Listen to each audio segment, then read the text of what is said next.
It was 11:30 p.m., and the lights in Seattle's tech corridor were mostly dark.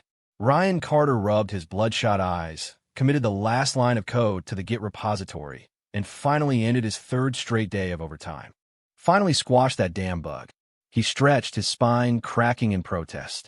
As a junior programmer who'd just gotten his full-time offer, Ryan knew his place in the city's tech ecosystem, the absolute bottom of the food chain. The constant crunch was standard, all-nighters were common, and his salary barely covered the rent on a tiny studio apartment in Rainier Valley. Ryan, kill the lights when you leave, his project lead said without looking up, fingers clattering on a mechanical keyboard. You got it, Mark, Ryan mumbled, slinging his backpack over his shoulder.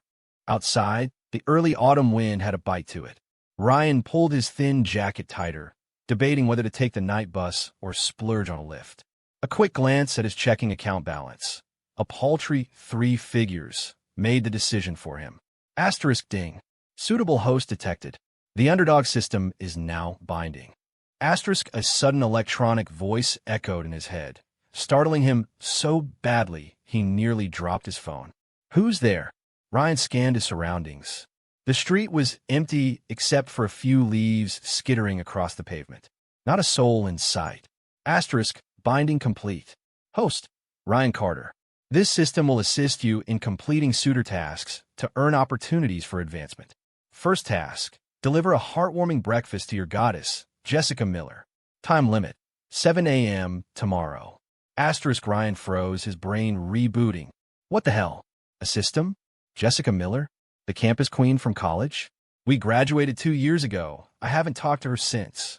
Asterisk, task reward, $5,000 cash. Failure penalty, 3 consecutive days of severe indigestion.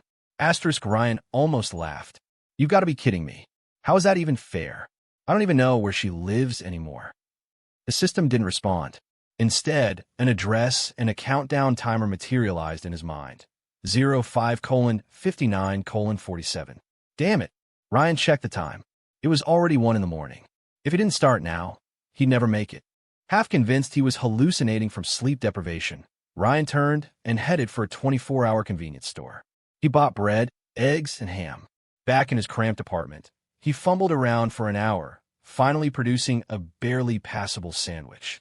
He warmed up a cup of milk and packed it all into an insulated bag. At 6:30 a.m., with dark circles under his eyes, Ryan stood before the imposing gates of Skyline Ridge, a luxury apartment complex. What am I even doing? He muttered to himself, the security guard's suspicious glare making his skin crawl. Asterisk, target has appeared at the south gate. Host, proceed immediately. Asterisk, Ryan looked up and saw a familiar figure emerge from the building. 2 years had done wonders for Jessica Miller. Her light brown hair was perfectly waved, her makeup flawless. A tailored beige trench coat revealed a slice of toned calf, and she wore a pair of heels whose brand Ryan didn't recognize but knew were expensive. Jessica. Ryan forced himself forward, his voice trembling with nerves. Jessica stopped, her brow furrowing as she took in the sight of the disheveled young man in a cheap, ill-fitting suit. A flash of confusion in her eyes quickly curdled into disgust. Ryan, what are you doing here? Her voice was ice, laced with contempt. I brought you breakfast. Ryan held out the insulated bag. I remember you said in college you liked ham and egg sandwiches. A few early commuters were starting to stare. Jessica's expression soured. She took a step back as if Ryan were holding a biohazard. Are you insane? She raised her voice deliberately. We haven't spoken since graduation, and you just show up here? Are you stalking me? Ryan's face burned. No, I just what? Thought you could win me over with breakfast? Jessica scoffed. She snatched the bag from his hand and, in full view of everyone, tossed it directly into a nearby trash can. Save it. A troll trying to score a supermodel. Without a backward glance, she walked toward a waiting BMW, leaving Ryan standing in a sea of whispers and scattered snickers. Asterisk, task complete. Reward has been distributed. Asterisk, complete my ass. Ryan screamed in his head. That wasn't an advancement. That was a public execution. Asterisk, a deposit of $5,000 has been made to your account. Asterisk, the text alert from his bank chimed on cue. Ryan pulled out his phone, his eyes widening at the notification. The money was real. Shock quickly gave way to a wave of cold fury. He turned and fled the scene of his humiliation, his mind racing for a way to get rid of this cursed system. As he passed a large digital billboard outside the complex, a business news segment caught his eye. Vance Industries CEO Eleanor Vance speaks at the Digital Economy Summit, proposing a new path for legacy companies in the digital age. The woman on the screen was in her mid-40s, dressed in an impeccably tailored navy pantsuit. Her features bore a striking resemblance to Jessica's, but carried a weight of maturity and authority. Ryan stopped dead in his tracks, a wild idea forming in his mind. System, what's the relationship between Eleanor Vance and Jessica Miller? Asterisk searching. Eleanor Vance is Jessica Miller's biological mother. Asterisk a cold smile touched Ryan's lips. Just as he was about to ask another question, the system let out a jarring screech of static. Asterisk warning. Higher value target detected. Rebinding. New target locked. Eleanor Vance. Task system resetting. Asterisk what? Wait a second. Ryan was floored. You're just switching targets? Just like that. Asterisk binding complete. New task. Demonstrate your professional competence to Eleanor Vance. Reward. Skill Master Chef. Time limit. 72 hours. Asterisk standing on the sidewalk. Ryan looked from the formidable woman on the billboard to the memory of her daughter's insult. A bold plan began to take shape. If I have to be an underdog, he muttered, why not aim for the top dog? Ryan sat in his tiny apartment, staring at his laptop screen, fingers flying across the keyboard. It had been 6 hours since the system switched targets, and he was still in shock. This system is so random. It just changes its mind whenever it wants. Ryan grumbled, typing notes into a secure file. Asterisk system alert. Target conversion is based on a value assessment. Eleanor Vance. Overall score, 8.7. Jessica Miller. Overall score, 6.2. Please focus on the new task. Demonstrate your professional competence to Eleanor Vance. Time remaining, 66 hours, 12 minutes. Asterisk Ryan rolled his eyes. At least this task sounds less humiliating. He opened his browser and Googled Vance Industries Eleanor Vance. The page exploded with results. Ryan clicked on her Wikipedia entry, quickly scanning the bio of his new target. Eleanor Vance, 45, founder and CEO of Vance Industries, Stanford Business School graduate, divorced, one daughter. Ryan's eyes lingered on the words daughter, Jessica Miller, and his jaw tightened. Ed, scrolling through business articles, a headline from 3 months ago caught his attention. Asterisk Vance Industries digital transformation stalls, multiple projects delayed. Asterisk interesting. Ryan narrowed his eyes, pulling up a few professional forums and searching for specific keywords. Soon, a smattering of anonymous complaints surfaced. The Vance Industries API is a complete sieve. You can get into their employee portal with a weak password. Heard they got hacked a few times recently. Data leak. Ryan's eyes lit up. He opened a terminal window, typed a few commands, and then hesitated. System, if I use less than legal methods to get information, will there be a problem? Asterisk system alert. This system does not interfere with the host's methods, only evaluates task results. Reminder, all actions have consequences. Asterisk real helpful, Ryan muttered, but his finger had already hit enter. 2 hours later, a network topology map of Vance Industries was spread across his screen. He rubbed his aching eyes, his face flushed with excitement. Firewall rules haven't been updated in 3 years. The backend API has no rate limiting, and the employee system is still using SHA, one hashing. Ryan muttered to himself, meticulously documenting the vulnerabilities he found. This is basically a welcome mat for hackers. He was about to probe a financial system endpoint when he stopped short. Wait, what am I doing? Ryan lurched back, nearly falling out of his chair. This is a federal crime. Is some stupid system worth this? Asterisk task reward, skill Master Chef. Additional tip, Eleanor Vance suffers from chronic gastritis. Excellent cooking skills are a plus. Asterisk Ryan's mouth opened, then closed. He stared at the screen for a long moment before finally opening an anonymous email client. Legit channels. Stick to the legit channels. He mumbled as he typed. Discovered vulnerabilities, good faith report, cover letter. That should work, right? In the carefully crafted email, Ryan detailed 3 high-risk vulnerabilities and their proposed fixes, deliberately holding back 1 or 2 key details. He attached his resume and a letter of interest, then sent it to the security reporting address on the Vance Industries official website. Okay now, Ryan stretched. Time to prep for an interview. He opened his closet, where 2 suits hung forlornly. One his parents had bought him for college graduation, the other a $99 special he'd picked up last week. Hope she doesn't remember I'm related to the troll, Ryan said to his reflection as he fumbled with a tie, then suddenly froze. Wait, system. Does Eleanor Vance know who I am? Asterisk system alert. Current target has no knowledge of host. Jessica Miller has not mentioned this morning's incident to her mother. Asterisk Ryan breathed a sigh of relief and went back to wrestling with a crooked tie. Vance Industries headquarters, 38th floor, CEO's office. Eleanor Vance put down her tablet and massaged her temples. The setting sun cast a golden glow on her profile, but couldn't hide the fatigue in her eyes. Another security report? She looked at her CTO, Mark Johnson, who was standing nervously by her desk. How many is that this week? Beads of sweat formed on Mark's forehead. Ms. Vance, this one's different. The reporter not only found the vulnerabilities, he provided solutions. And the thing is, the problems he pointed out are real. Eleanor took the file, her eyes scanning the technical details. Though not a programmer, years of business acumen allowed her to grasp the severity of the situation instantly.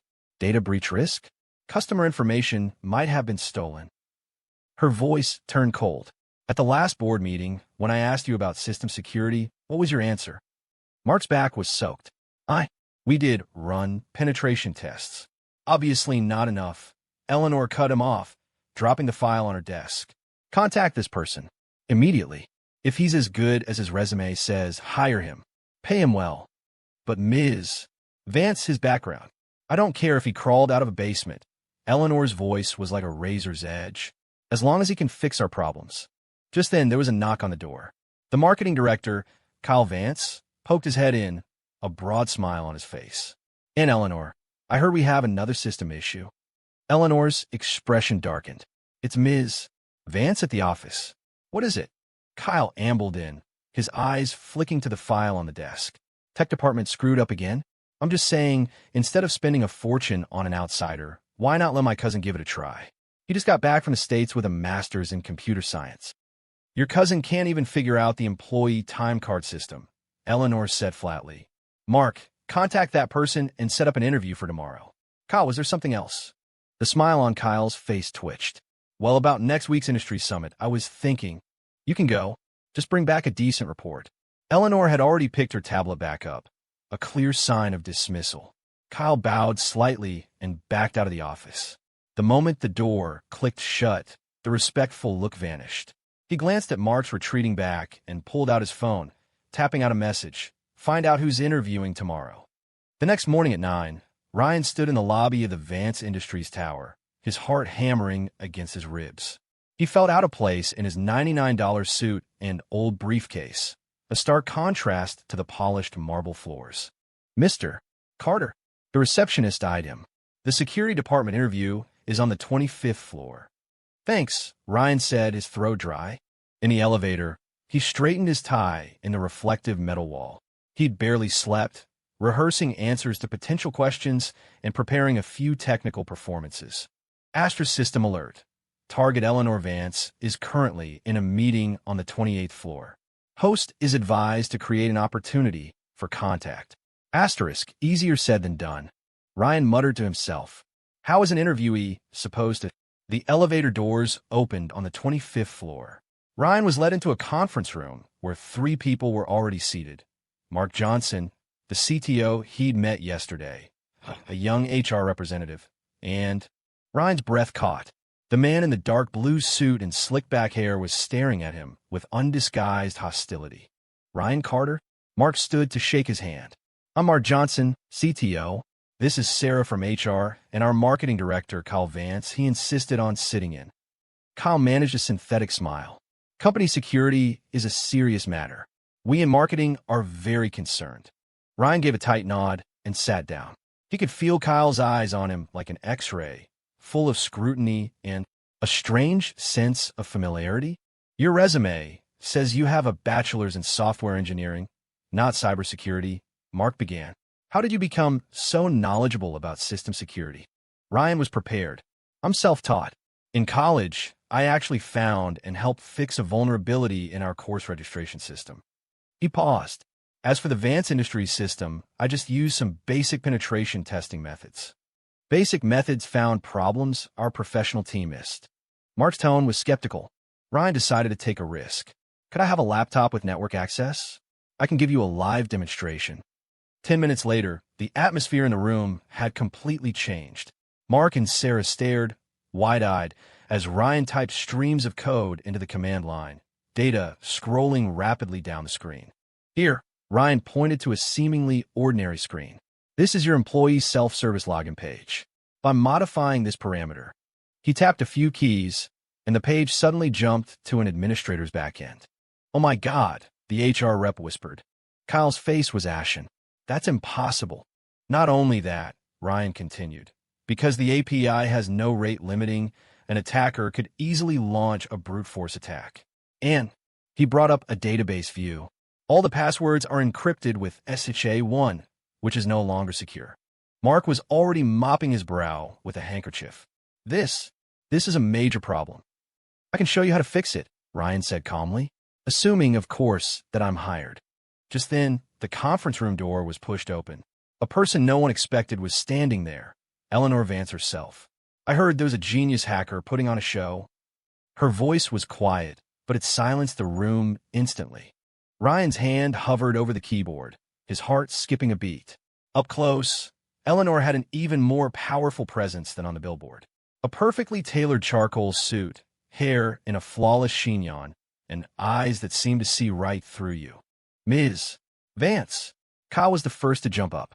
We were just interviewing the person who found the system vulnerability. Though I think he might be. Continue the demonstration. Eleanor walked directly behind Ryan, her gaze fixed on the screen. Show me just how vulnerable our system is. Ryan's fingers suddenly became incredibly nimble. He quickly switched to a new terminal window, entered a few lines of code, and a network topology map appeared. This is a simplified version of your company's internal network. Ryan's voice became steady and confident.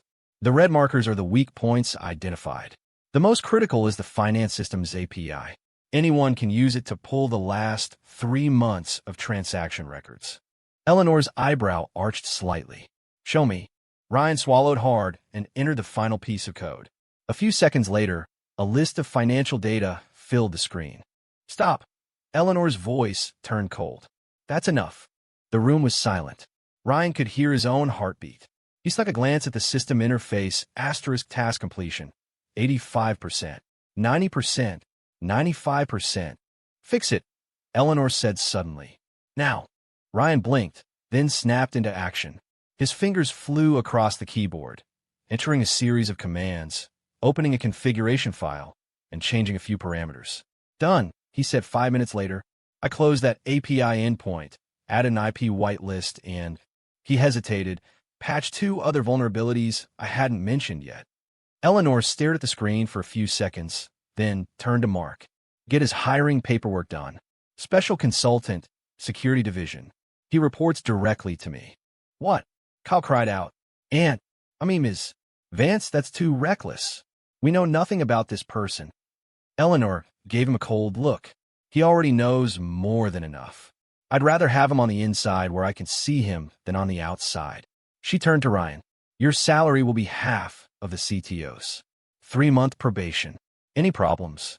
Ryan's brain was still catching up. The system interface suddenly flashed asterisk task complete. Reward Master Chef has been granted. New task. Have dinner with the target within 72 hours. Reward. Crisis precognition beginner. No problem, Ryan stammered, then gathered his courage. But could I make one request? Eleanor had already turned to leave, but stopped at the door. Speak. I'd like to take you to dinner, Ryan said, immediately regretting how much it sounded like a pickup line. I mean, to discuss a holistic approach to improving system security. Some ideas are better discussed outside the office. The air in the room seemed to freeze. Kyle looked like he wanted to murder Ryan. Mark and Sarah stared at the floor, pretending to be invisible. Eleanor turned back, an unreadable expression on her face. Schedule it with my assistant after you're on board. With that, she strode out of the room. Asterisk Goodwill update. Eleanor Vance's impression of host, a talented nuisance. Current Goodwill, 15%. Asterisk. Ryan let out a long breath, only then realizing his back was soaked with sweat. As he packed up his laptop, Kyle suddenly leaned in close. I don't know what game you're playing, kid, he hissed, but I'll be watching you. Stay away from Miss Vance. Ryan didn't answer, but he knew the real challenge was just beginning. Ryan's onboarding process was surprisingly fast. Interview in the morning, contract signed in the afternoon. By the next morning, he was standing in the tech department's open plan office. The HR rep gave him a quick tour, introduced him to a few key colleagues, and then led him to a small cubicle. This is your desk, she said with a smile. Mr. Johnson said you can take the morning to get settled. There's an all-hands tech meeting at 2 p.m. Ryan nodded, dropped his bag, and looked around. The space was small, but it was a major upgrade from the shared hot desks at his last job. More importantly, he glanced toward the elevators. It was only 3 floors below the CEO's office. Asterisk system alert. New task. Have dinner with the target within 72 hours remaining time. 62 hours, 18 minutes. Host is advised to act swiftly. Asterisk easy for you to say. Ryan muttered to himself as he started setting up his new computer. A message suddenly popped up on his screen. New guy in my office? Now, Mark Johnson. Ryan straightened his collar and walked quickly to the CTO's office. When he knocked and entered, he found not just Mark, but 3 other grim-faced engineers huddled around a monitor. Ryan, good timing. Mark waved him over. We got a problem. Ryan leaned in. The screen was filled with complex code and a stream of error logs. The order processing system crashed, an engineer in black-rimmed glasses explained. Since this morning, it deadlocks every time it hits the 1,000th order. It recovers after a reboot, but dies again at 1,000, another added. We've been at it all morning, can't find the cause. Mark rubbed his temples. The real problem is that the monthly order deadline is 3 p.m. today. If the system isn't working, we'll lose at least 20 million in orders. Ryan stared at the code for a few seconds. Did anyone update the database indexes recently? He asked suddenly. The engineers exchanged glances. The one in glasses hesitated. We did optimize the indexes on a few large tables last week. Can I see the change log? A few minutes later, Ryan was pointing at a line of SQL. The problem's likely here. The order of this composite index doesn't match the query conditions, so the query optimizer is choosing the wrong execution plan. But that doesn't explain why it fails at exactly 1,000 orders, the engineer argued. Ryan brought up another monitoring screen. Look here. The results of the first 999 queries are cached.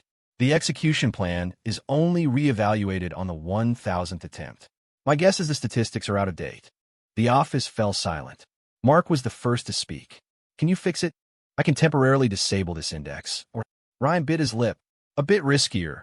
I can force the correct execution plan without changing anything in the production environment. Which one is faster? The second one, but the risk is higher. If I'm wrong, it could cause even worse performance issues. Mark glanced at his watch. It's 1:40. You have 20 minutes to prepare. At the 2 p.m. meeting, I need you to present this solution to Ms. Vance. Ryan's stomach clenched. Ms. Vance is coming to the tech meeting. Of course. Mark gave him a strange look. The monthly order system is the company's lifeblood. She never misses this meeting. At 2 p.m. sharp, Ryan followed the tech team into a large conference room on the 25th floor. A massive, oval mahogany table dominated the space, already surrounded by department heads. His eyes were immediately drawn to the woman at the head of the table, Eleanor Vance, dressed today in a dark blue turtleneck, her hair in a neat bun, was studying a document. Kyle Vance sat 2 seats to her right. He shot Ryan a venomous look as he entered. Let's begin, Eleanor said without looking up. Mark cleared his throat. Regarding the order system issue, our new security consultant, Ryan Carter, has identified the cause and a potential solution. Ryan, suddenly the center of attention, Ryan's palms began to sweat. He stood up, his knees feeling a bit weak. Hi, everyone. His voice trembled slightly. He cleared his throat and continued. The problem stems from a side effect of a database index optimization last week. As he explained, Ryan gradually found his confidence. He brought up his prepared charts, used simple language to explain the technical problem, and even drew a simplified execution flow on the whiteboard. So what's the solution? The CFO interrupted. There are two options. Ryan began to explain. Which one is faster? This time, the question came from Eleanor. She had finally looked up, her gaze sharp and focused on him. Ryan met her eyes. The second option, but it carries a higher risk. Success rate, 80%, and the impact if it fails. The system could be down for half an hour for a rollback. Eleanor turned to Mark. Your team's assessment? Mark didn't hesitate. I support Ryan's plan. The room fell silent, everyone waiting for Eleanor's decision. Her long, slender fingers tapped rhythmically on the tabletop. Do it, she said finally. Ryan will lead, Mark will supervise. I want to see the system back online before 3 o'clock. Ryan was stunned by how quickly she decided. Ms. Vance, aren't you worried? I hired you to solve problems. Eleanor cut him off, not to explain why you can't. Go. Asterisk Goodwill update. Eleanor Vance's impression of host. A promising technical talent. Current Goodwill, 20% asterisk. Ryan nodded and hurried out of the room with the tech team.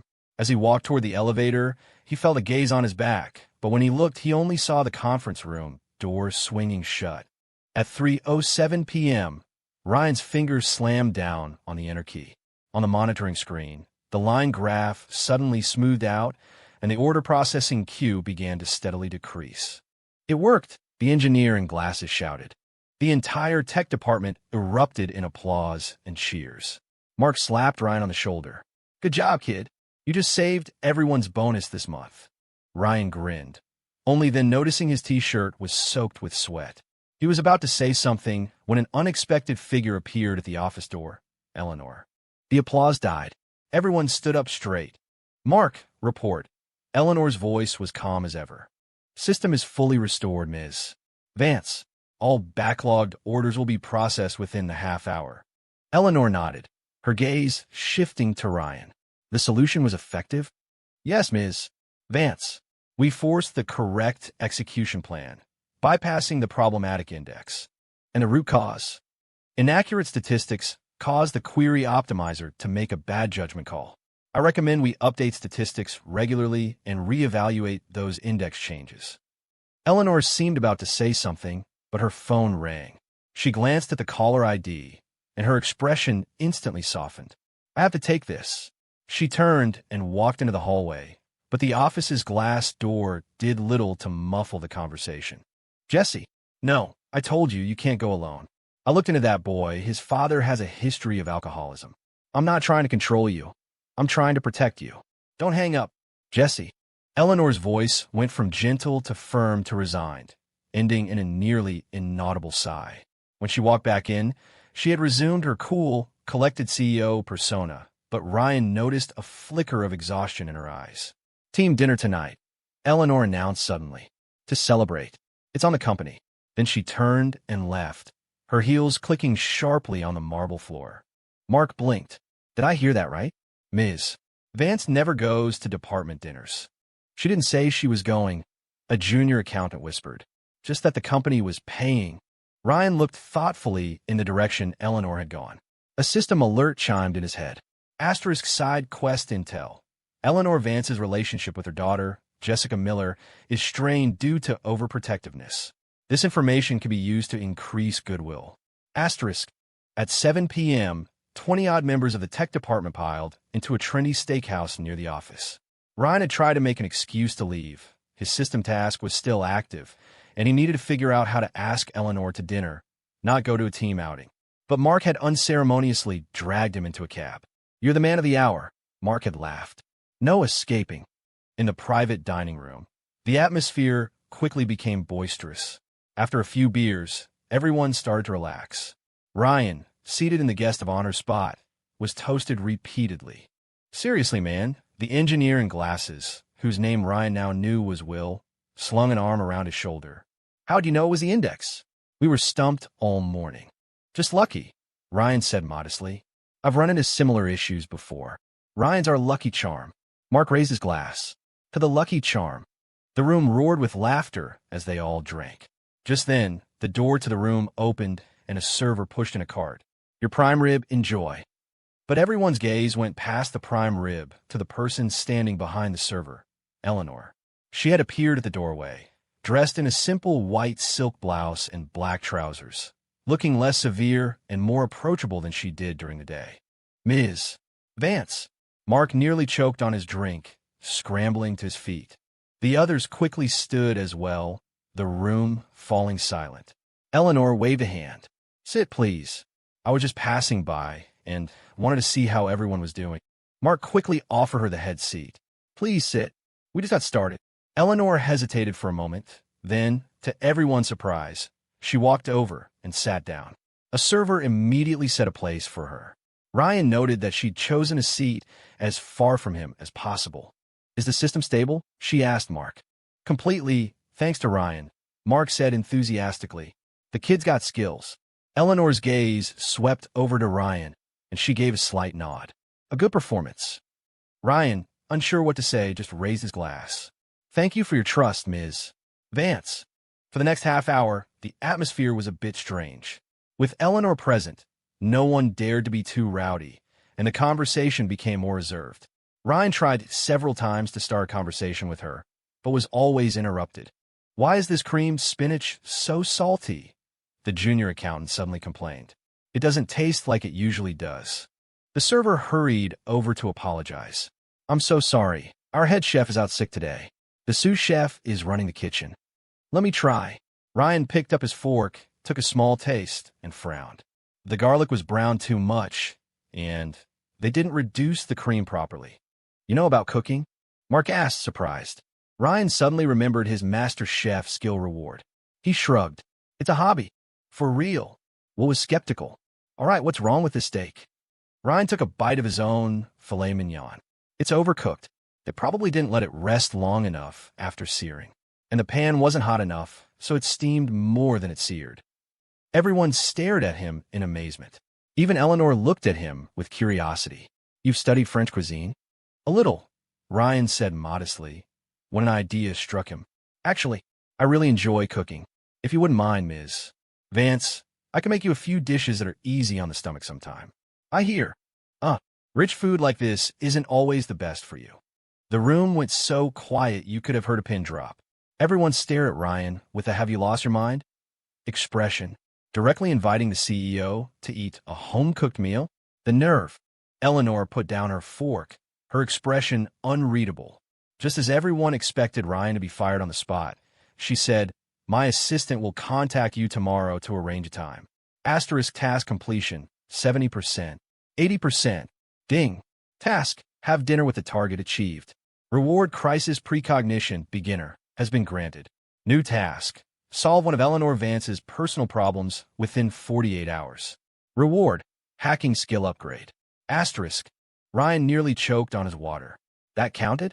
Apparently, the system considered her presence at the team dinner as having dinner with him. Even better, he'd just secured an opportunity to cook for her privately. Kyle suddenly stood up. Ms.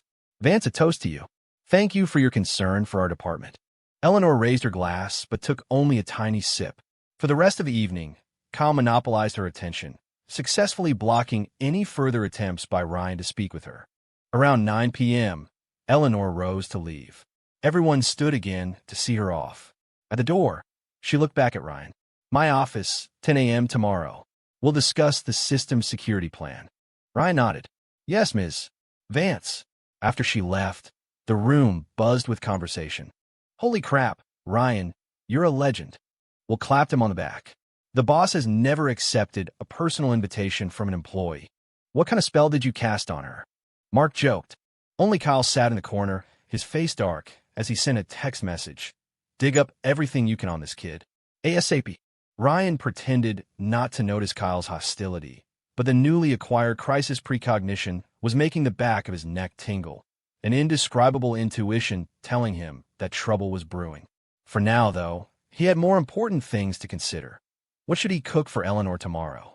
And more importantly, What was her personal problem? And how could he help without overstepping and getting himself fired? Ryan's gaze drifted to the restaurant window. In the night sky, a sliver of a new moon was peeking out from behind clouds. Ryan stood in his own kitchen, staring at the simmering pot on the stove, sweat beading on his forehead. The system's master chef skill made his movements fluid and precise, but his stomach was doing flip-flops. White beans, 30 grams, yam, 20 grams, poria mushroom, 15 grams. Ryan recited the medicinal soup recipe to himself as he added the ingredients, and a bit of dried citrus peel to aid digestion. The morning light filtered through the blinds, casting a soft glow on the kitchen. Ryan checked his watch, 7:20 a.m. He had to get to the office by 8:30 to leave the healing broth on Eleanor's desk before she arrived. After the dinner last night, he'd specifically researched recipes for soothing an upset stomach. The system had told him Eleanor had chronic gastritis, and the rich steakhouse food had clearly not helped. Though she'd maintained her composure, Ryan had seen her press a hand to her stomach just before she left. "I hope this isn't too forward," Ryan whispered, pouring the finished broth into a thermos. Asterisk system alert. Task: solve one of Eleanor Vance's personal problems. Completion: 40%. Host is advised to seize the opportunity to show concern. Asterisk. Ryan gave a weak smile. "You sure this doesn't count as harassment, system?" No response. He sighed, packed the thermos in his bag, and double-checked the security proposal he prepared. The 10 a.m. meeting was his best chance to complete the system's task. Vance Industries Tower, 28th floor, executive suite. Ryan took 3 deep breaths in the elevator before forcing himself to step out. At this hour, the floor was nearly deserted, save for a cleaning lady polishing the company logo on the reception desk. "Morning," Ryan nodded, trying to look casual as he walked toward the CEO's office. The woman gave him a curious look. "Ms. Vance isn't in yet. I know I'm from the tech department. I have a document to leave on her desk," Ryan said, holding up his file folder for effect. Luckily, she didn't ask any more questions and went back to her work. Ryan tiptoed to the office door and was surprised to find it slightly ajar. "Strange. Is she already here?" He pushed the door open gently. The office was empty, but the desk lamp was on and the computer was running. A half-empty coffee cup sat next to a stack of files, long gone cold. "Ms. Vance?" Ryan called out tentatively. No answer. He hesitated, then walked in and placed the folder in the center of her desk. As he was about to put down the thermos and leave, the door to the private resting lounge swung open. Eleanor was standing there, her face frighteningly pale. One hand was pressed against her stomach, the other gripping the doorframe. Strands of hair, damp with sweat, were plastered to her forehead. A stark contrast to her usual impeccable appearance. She was wearing a wrinkled blouse, her suit jacket draped over one shoulder. "Ryan." Her voice was weak with surprise. "How did you—" Before she could finish, her body pitched forward. Ryan lunged, catching her just as she was about to fall. "Ms. Vance, are you okay?" Eleanor shook her head, trying to stand, but a sharp pain made her double over again. Ryan didn't hesitate, half carrying her to the sofa. "Stomach again?" he asked softly. "Do you have any medicine?" Eleanor pointed to the bottom drawer of her desk. Ryan rushed over and found a bottle of antacids and a small pill box. To his surprise, the pill box was almost empty, with only 2 tablets left. "You take these often?" he asked, pouring her a glass of warm water and handing it to her with the pills. "When the stress gets bad." Eleanor swallowed the pills and leaned back against the sofa, her eyes closed. Ryan noticed the dark circles under her eyes, a clear sign of chronic sleep deprivation. He hesitated, then pulled the thermos from his bag. I made some broth. It's supposed to be good for your stomach. I was just going to leave it on your desk." He opened the lid, and the clean scent of herbs filled the air. "It's a ginger and lemon broth, very gentle." Eleanor opened her eyes, staring at the steaming thermos in surprise. You made this for me. I noticed you seemed uncomfortable after dinner last night." Ryan avoided her gaze, pouring a small cup of the broth. "It's not a prescription or anything, but it's gentler than painkillers." Eleanor took the cup and took a careful sip. The temperature was perfect, and the taste was surprisingly good, a subtle sweetness underlying the clean flavors. A wave of warmth spread through her stomach. "It's delicious," she said softly, taking a few more sips. "Thank you." Those two simple words made Ryan's heart race. He noticed her fingers were long and slender, her nails short and neat, with no polish, only the faint indentation of a ring on her left hand. "You should get more rest," Ryan couldn't help but say. "Relying on painkillers all the time is terrible for your stomach lining." Eleanor set the empty cup down, raising an eyebrow. "Are you a doctor?" "No, but my dad used to have stomach problems." Ryan told a small lie. He couldn't very well say the system told him. A friend of his gave him the recipe. Eleanor nodded thoughtfully, her color already returning. She tried to stand, but Ryan stopped her. "Rest for at least 10 more minutes. The medicine needs time to work." His tone was surprisingly firm. "The company won't collapse if you take a 10-minute break." To his surprise, Eleanor actually sank back into the sofa. She closed her eyes, her voice tired. "Do you know how many emails I get a day?" "I couldn't guess." "An average of 200. At least 50 of them require my personal attention," she said softly. "The board, clients, government regulators. Everyone is waiting for a reply from me." Ryan listened quietly. 10 years ago, this company had 30 people. Now it has over 3,000. Eleanor continued, almost as if talking to herself. "Everyone depends on me to make the decisions. Sometimes I feel like a server that's about to overload." The metaphor made Ryan smile. "Then you need a better cooling system and some load balancing." Eleanor's lips curved slightly. "Your solution yesterday was very effective. You not only fixed the problem, you avoided any downtime." She suddenly opened her eyes, her gaze locking with his. "Why did you choose to come to Vance Industries? With your skills, you could have gone to a bigger tech firm." Ryan's heart pounded. The question was unexpected.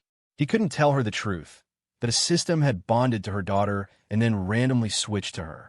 I admire your business philosophy," he said, choosing his words carefully. "Especially your speech on the digital transformation of legacy companies. A lot of tech companies only understand tech, not business, and vice versa. Vance Industries is finding that balance." Eleanor's gaze intensified. "You saw my speech?" "More than one," Ryan said, relaxing slightly as the conversation turned to his area of expertise. "Your article in the Harvard Business Review on smart manufacturing was also very insightful." Although, he stopped himself. "Although what?" she pressed. Ryan hesitated, then decided to risk it. "I think you underestimate the potential of blockchain in supply chain finance. Not cryptocurrency, but smart contracts and traceability systems." Eleanor sat up straighter, a look of surprise in her eyes. "Go on." For the next 20 minutes, they engaged in a deep technical discussion.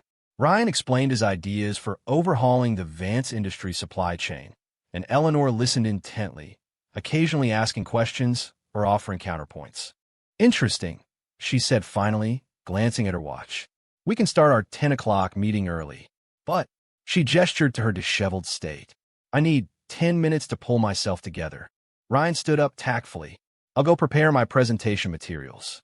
"Ryan," Eleanor called after him. "Thank you for the broth." Goodwill update. Eleanor Vance's impression of host. A thoughtful and capable young man. Current Goodwill, 25%. The morning meeting went smoothly. Ryan's security proposal was approved by Eleanor, who even signed off on several budget requests on spot. As he left the CEO's office, he found Kyle Vance waiting outside, a fake smile plastered on his face. Well, Mr. Consultant," he said, his tone dripping with sarcasm. "Quite a long chat with Ms. Vance." Ryan nodded, not wanting to engage. "We had technical matters to discuss in detail." Kyle stepped closer, his voice low.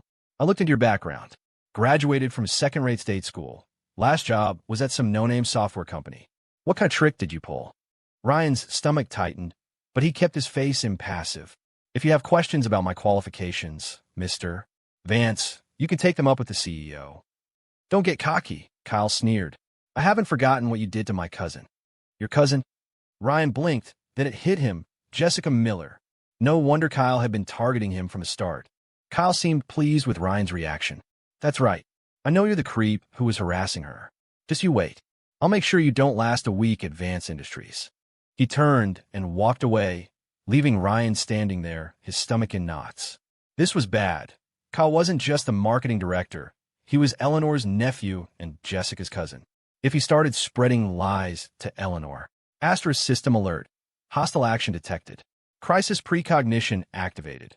Within 72 hours, Kyle Vance will take action to undermine host's reputation. Asterisk. Ryan rubbed his temples. The new skill was useful, but the information was too vague. He needed more intel. Back at his desk, Ryan opened his laptop, debating whether to use his hacking skills to investigate Kyle. Just then, an email popped up, an alert from the financial system. As a security consultant, Ryan had access to all system alerts.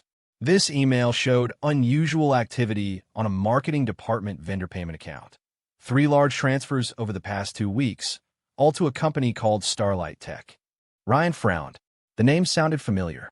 A quick search revealed it was a small company founded just 3 months ago. The registered owner was Kyle's younger brother. Kyle's brother. Ryan's eyes narrowed. Interesting. He dug deeper into the transactions. On the surface, it was a digital advertising partnership, and all the paperwork was in order. But Ryan's gut told him something was wrong. By cross-referencing several databases, he found that these so-called ad placements had no corresponding activity. A classic money laundering scheme. Ryan muttered. The problem was how to handle it. Reporting it directly might look like retaliation, given their recent conflict. Asterisk system alert. Task, solve one of Eleanor Vance's personal problems completion. 65%. Suggestion, loyalty is more important than ability. Asterisk. Ryan gritted his teeth and decided to take a risk. He compiled the evidence into a concise report and sent it directly to Eleanor's private email, marking it urgent and confidential. After sending the email, he realized his back was soaked. This move would either earn him Eleanor's complete trust or get him fired. At 3 p.m., Ryan was summoned to the CEO's office. When he walked in, the tension was so thick he could taste it. Eleanor sat behind her desk, her face a thunderous mask. Kyle stood to the side, pale and sweating profusely. Ryan, Eleanor's voice was like ice. Are you certain the contents of this report are accurate? Ryan nodded. I checked it 3 times. 3 transfers in the past 2 weeks, totaling $240,000. The corresponding ad campaign records are fabricated. You're lying. Kyle exploded. And Eleanor, don't listen to him. He's getting back at me. It's Ms. Vance at the office, Eleanor said coldly. And I've already had the internal audit department verify it. The evidence is conclusive. Kyle looked like he'd been punched in the gut, his bluster vanishing instantly. Eleanor turned to Ryan. Thank you for bringing this to my attention. Effective today, you are being promoted to my special assistant. You'll report directly to me. Your salary is increased by 50%. Ryan's eyes widened. Special assistant? That meant he'd be involved in high-level decisions, with access to core company secrets. Kyle looked murderous. Ms. Vance, this is insane. He's just a new hire who's been here for a few days. Enough. Eleanor's voice was sharp. Kyle, you are suspended pending a full investigation. Now get out. Kyle opened his mouth, then closed it. He shot Ryan a venomous glare and stormed out of the office. Only Ryan and Eleanor remained. The silence felt heavy. You're not afraid of making enemies, Eleanor said suddenly, her tone softening slightly. Ryan answered honestly. I am, but I'm more afraid of betraying your trust. Eleanor studied him, her gaze deep. Why did you come directly to me? You could have gone through the official channels. Because. Ryan took a deep breath. I thought you would want to know first. As a leader, the worst thing isn't an employee making a mistake, it's being kept in the dark. Eleanor nodded slightly, a flicker of appreciation in her eyes. Tomorrow morning, 8 a.m., I'm meeting with the heads of internal audit and legal. You'll be there. Yes, Ms. Vance. Now, Eleanor gestured to the door of her private lounge. There's a small kitchen in there. Since you're such an expert on stomach-friendly food, why don't you teach my personal chef the correct recipe for that broth? Ryan blinked in surprise. You want me to cook now? I have a business dinner tonight. Eleanor explained, a rare moment of personal disclosure. I like to eat something first. Asterisk task complete. Eleanor Vance's personal problem, trust crisis, has been solved. Reward, hacking skill upgrade. New task.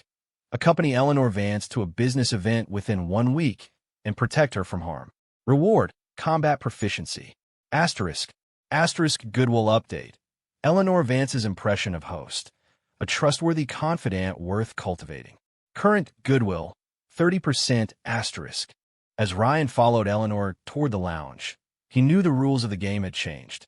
He was no longer just an employee. He had entered Eleanor's inner circle. That meant more opportunity, but it also meant far greater risk. And Kyle Vance, he knew, would not go down without a fight. Ryan stood in front of the mirror, tugging at the unfamiliar bow tie. The rented tuxedo felt like a straitjacket, a costume for a role he wasn't meant to play. A little higher on the left. No, the right. He muttered, his fingers fumbling. His phone lit up with a text from Eleanor. Lobby at 7 p.m. sharp. Don't be late. Ryan checked the time, 6:40. He gave his hair a final, desperate blast of hairspray, grabbed his briefcase, and bolted from his apartment. This was his 5th day as special assistant, and his first time accompanying Eleanor to a formal business event. Asterisk system alert. Task, accompany Eleanor Vance to a business event and protect her from harm. Remaining time, 6 hours. Current progress, 15%. Asterisk, protect her from harm. Ryan wondered in the back of the cab. Is something dangerous going to happen tonight? The system remained silent. Since his goodwill had reached 30%, it had become more concise, offering fewer hints, as if pushing him to act on his own. The lobby of the Peninsula Hotel was a glittering spectacle of crystal and gold. Eleanor was already waiting, a vision in a dark green velvet gown, her hair swept into an elegant updo, emerald earrings dangling from her lobes. Punctual. Good. She looked him over, then reached out and adjusted his bow tie. First time in a tux. Ryan's ears burned. First time this formal. Remember, tonight's negotiation is critical. Blue Ocean Technologies wants to invest in our smart home division, but their CEO, David Chun, is an old fox, Eleanor said in a low voice. Your job is to watch the technical clauses. Ryan nodded, following her toward the elevators. Her perfume, a subtle blend of cedar and citrus, was crisp and elegant. In the elevator, Eleanor asked suddenly, "What do you know about brain-computer interface technology?" "A little," Ryan answered smoothly.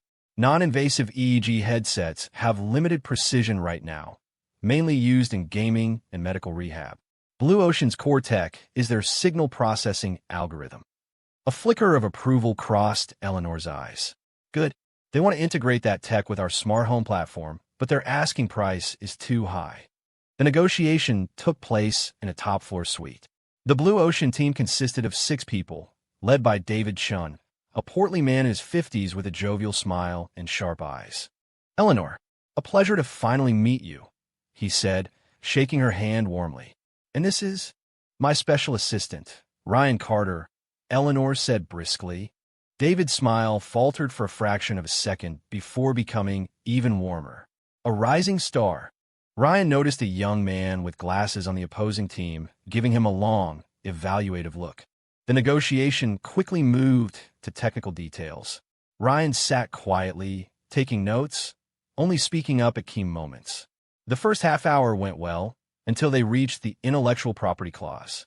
Blue Ocean's lawyer slid a revised contract across the table. "We've made a few adjustments here based on our discussion," the lawyer said, pushing up his glasses.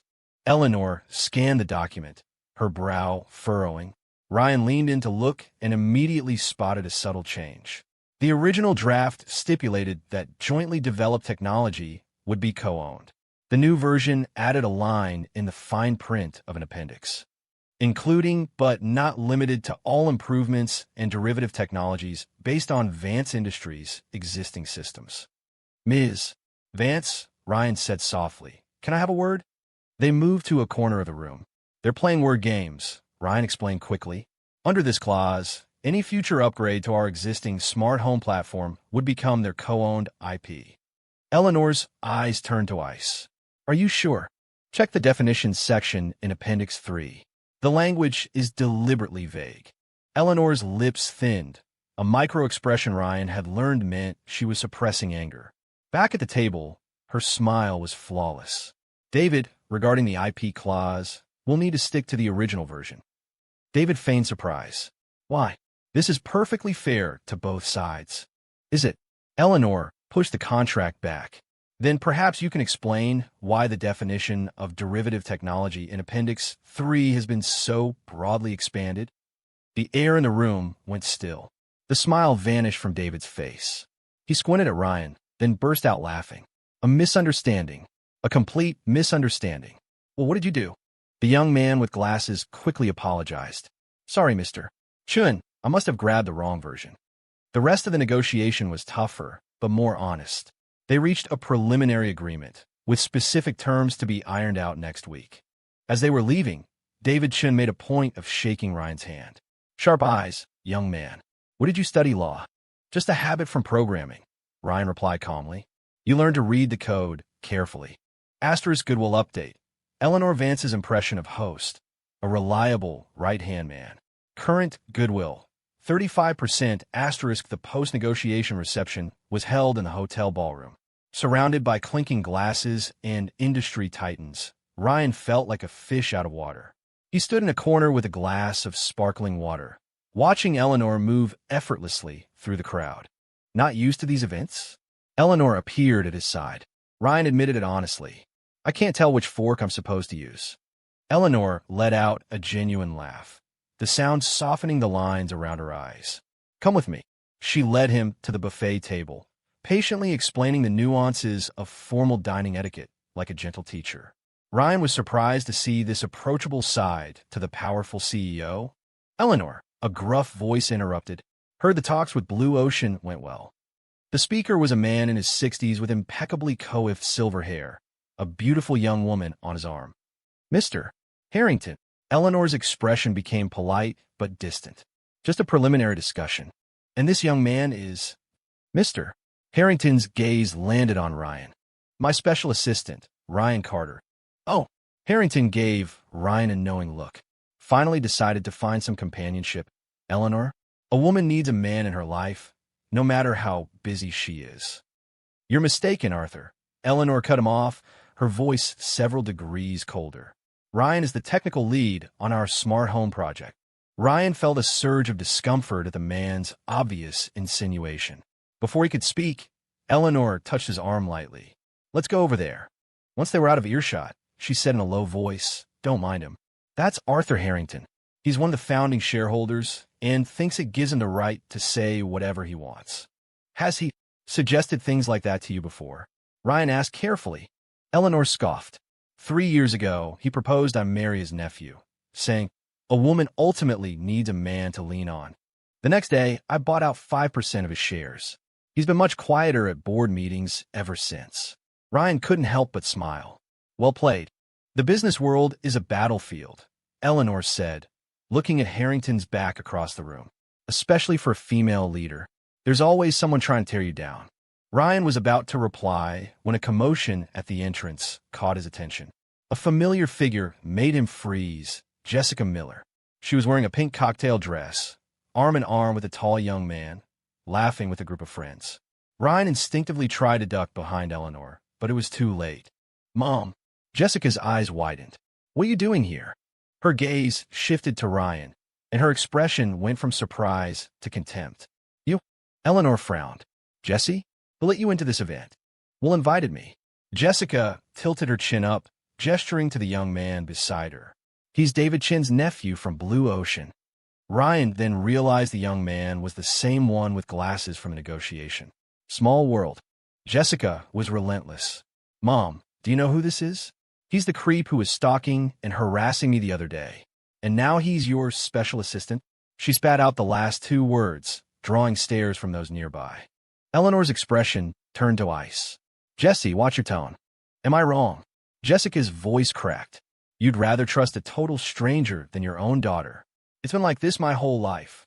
Will, the nephew, stood awkwardly to the side.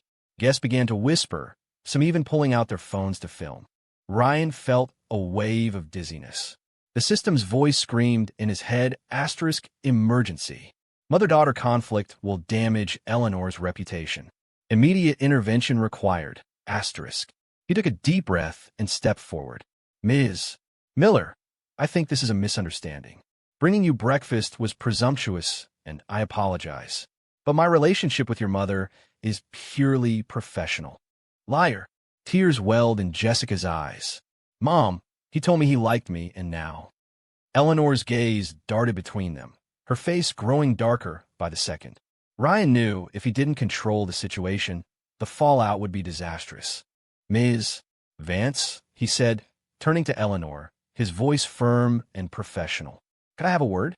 There's an urgent technical detail from today's negotiation that we need to confirm. The professional request gave Eleanor a graceful exit. She gave her daughter a cold look. We'll talk at home. She then nodded to Ryan. To the lounge. As they left the ballroom, Ryan glanced back. Jessica was standing there, tears streaming down her face, as Will tried clumsily to comfort her. Arthur Harrington and other guests looked on with unconcealed glee. Asterisk task completion, 65%. Crisis temporarily averted, but root cause remains. Asterisk in the hotel lounge. Eleanor paced back and forth, her heels clicking sharply on the marble floor. Explain, she said finally, her voice sounding like it was scraped from a glacier. Ryan knew there was no way out. I admit a week ago I did try to approach your daughter, but it was... He scrambled for a plausible explanation, but realized a partial truth was his only option. But I quickly realized it was a mistake. As soon as I got the interview opportunity with Vance Industries, my focus became entirely professional. So your skills are real? Not just some elaborate scheme to get close to my daughter. Of course they're real, Ryan said urgently. The negotiation today, the system vulnerability, how could I fake any of that? Eleanor stared at him for a long time before sighing and sitting down. Jessie has been like this since she was little, always making a scene over nothing. Ryan chose his words carefully. Perhaps Ms.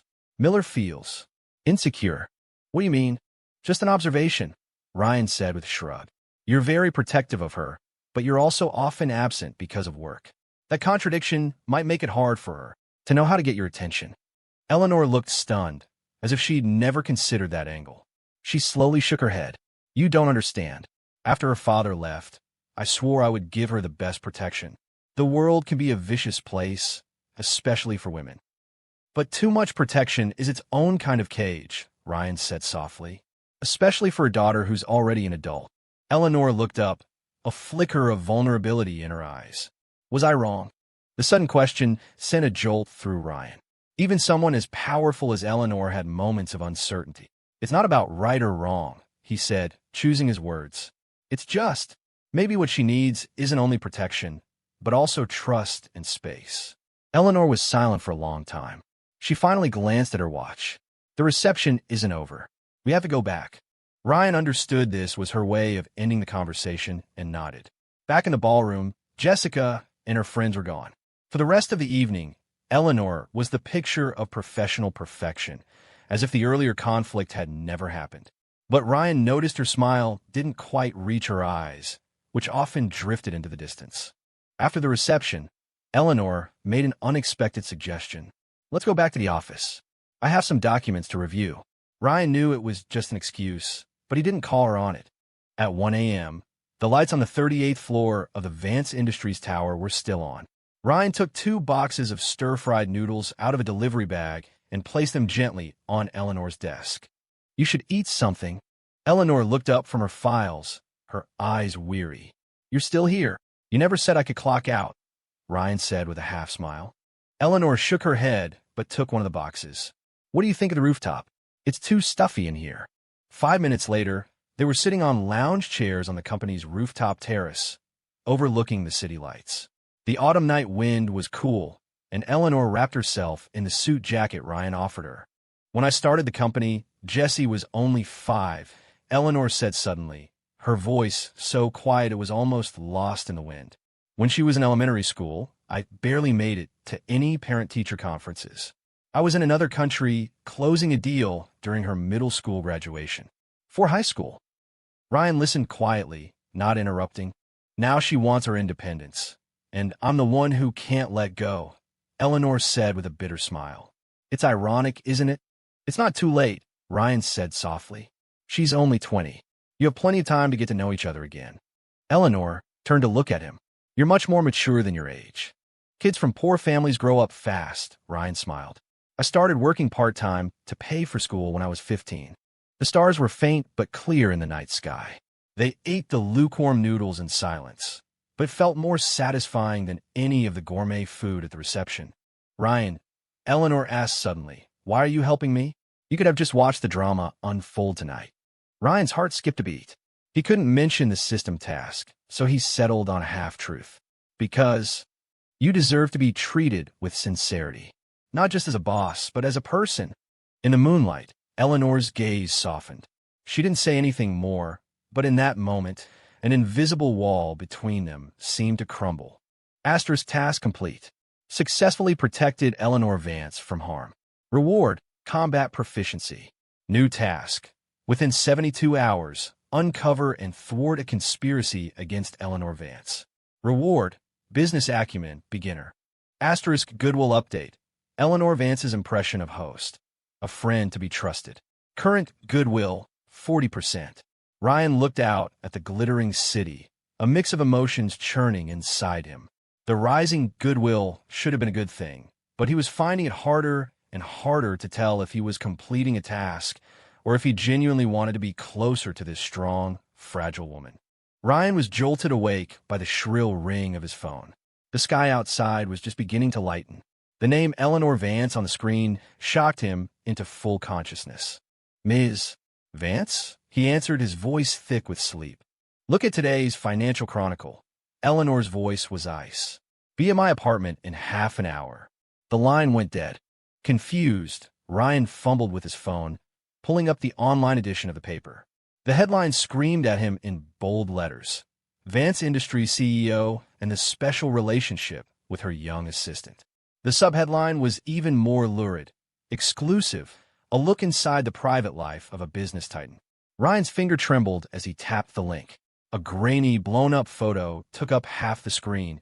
It was from the other night on the rooftop, showing him draping his jacket over Eleanor's shoulders. The angle was cleverly chosen to make the gesture look like an intimate embrace. The article was a masterpiece of innuendo, implying their relationship was far from professional and quoting an inside source who claimed Ryan's rapid promotion was due to special favors. Shit. Ryan slammed his fist on the mattress. He threw on his clothes, grabbed his keys, and ran out the door. The morning streets were empty, and the cabs sped through the city. Ryan's mind raced. Who would do this? Kyle? Arthur Harrington? That nephew of David Chen's? The photo was clearly taken from a distance. The photographer would have needed to be in the office building across the street to get that angle. Eleanor's apartment was in the Summit, the most exclusive high-rise in the city center. In the elevator, Ryan tried to compose himself, but he found his greatest fear wasn't the scandal itself, but how Eleanor would see him. Would she think he had ulterior motives? The elevator opened directly into her penthouse. Eleanor was waiting for him. She was in casual home clothes, her hair in a loose ponytail, her face free of its usual makeup, but she still radiated an intimidating aura. Ryan noticed the dark smudges under her eyes. She clearly hadn't slept. "Come in." She turned and walked into the living room, her voice terrifyingly calm. The apartment was surprisingly minimalist, all black, white, and gray, with almost no personal touches. An open laptop and several files sat on a coffee table next to a half-empty cup of cold coffee. "Sit." Eleanor gestured to the sofa, then stood by the window with her back to him. The stock dropped 7% at the opening bell. A knot formed in Ryan's stomach. "Ms. Vance, I swear, that photo is completely—" "It's the angle, I know." She turned around, her expression one of shocking composure. "The question isn't whether the photo is real, but who took it, and why they released it now." Ryan let out a breath he didn't know he was holding. At least she didn't suspect him. "I checked the angle. It must be from the office building across the street. The vacant office on the 32nd floor." "Already checked." Eleanor cut him off. "It was rented for 2 hours last night, using a fake ID." Ryan blinked. "You've already investigated? Did you think I would just sit here and wait for the crisis to hit?" Eleanor gave a cold smile. "The question is, who's pulling the strings?" Ryan thought for a moment. "Kyle? He was suspended. He has a motive. Too obvious." Eleanor shook her head. "He's not that stupid." "Or Arthur Harrington?" At the reception the other night. Eleanor's phone rang. She glanced at the screen, and her face hardened. "Jesse." The moment she answered, Jessica's shrill, crying voice was audible even to Ryan. "Mom, do you have any idea what everyone at school is saying? Richard just called me. He said you." Her voice dissolved into static, replaced by a deep, male voice. "Eleanor, you've gone too far this time." The man's voice oozed false concern. "Jessie can't handle this kind of stimulation." Eleanor's knuckles went white as she gripped the phone. "Richard Sterling, you stay away from my daughter." "I'm her father." The man's voice turned cold. "And given your recent behavior, I'll be petitioning the court to change the custody arrangement. Jessie may be an adult, but psychologically." Eleanor hung up. Her breathing was ragged, her face a deathly white. It was the first time Ryan had ever seen her look so rattled. "Ms. Vance," he said, taking a hesitant step forward. "My ex-husband, Richard Sterling," Eleanor's voice was hoarse, "hasn't contacted me in 10 years, and now he shows up playing the concerned father." Ryan suddenly understood. "You think he's behind the scandal?" "No, he doesn't have the brains for it," Eleanor said, walking to her laptop. "But he'll absolutely use it to his advantage." On the screen was a newly arrived email. Ryan leaned in and saw it was a notice for an emergency board meeting. Arthur Harrington, backed by 3 other board members, was demanding a discussion of the corporate image crisis. Of course, Eleanor sneered. One thing after another. Ryan's mind raced. "We need a crisis PR strategy. First, issue a statement denying the rumors. Second, find the person behind this. And third, you're suspended," Eleanor said suddenly. Ryan froze. "What?" "Temporarily," she clarified. "At least on the surface. We have to give the board something." Ryan's heart sank. Logically, he understood it was a necessary move, but emotionally. "I understand," he said quietly. "I'll go clear out my desk." "Wait," Eleanor stopped him. "I need you to keep investigating, privately, using your special skills." She gave him a pointed look. "I suspect our internal network has been compromised." Ryan nodded, then remembered something. "Ms. Vance, about your daughter." "I'll handle it." Eleanor's tone was firm again. "You go home and get ready. Meet me at the cafe in the Old Town at noon." As he left the building, the morning sun was bathing the streets in light. Ryan stood on the sidewalk, feeling utterly powerless for the first time. The system's voice chimed his head, *emergency task update. Uncover and thwart a conspiracy against Eleanor Vance. Time remaining, 56 hours. Current progress, 20%. Hint. The source of the crisis is within the company's internal network. A full scan for unusual activity is recommended. Ryan took a deep breath and hailed a cab. He had work to do. The next 24 hours were a nightmare. Ryan publicly packed his things and left the office, but secretly hacked back into the Vance Industries network. Through a series of complex maneuvers, he traced unusual activity to a computer in the marketing department. Someone was regularly sending internal documents to an external email address. "Kyle's computer," Ryan muttered to his laptop, but he wasn't the one using it. The key breakthrough came in the early hours of the next morning. While tracking the external email, Ryan discovered a link to an account associated with the Richard Sterling Investment Group. Even more shocking, Arthur Harrington's personal assistant had been in frequent contact with that email address over the past week. So, it's Harrington and Kyle working together? But why involve Richard Sterling? Ryan rubbed his sore eyes, unable to connect the dots. At noon, in the Old Town Cafe, Ryan reported his findings to Eleanor. She listened in silence. "Equity," she said finally. "Richard gave up his claim to Vance Industries stock when we divorced, but now he might be trying to regain influence through Jessie. Arthur has always wanted to control the company. They've teamed up. And Kyle, just a pawn," Eleanor said with a cold smile.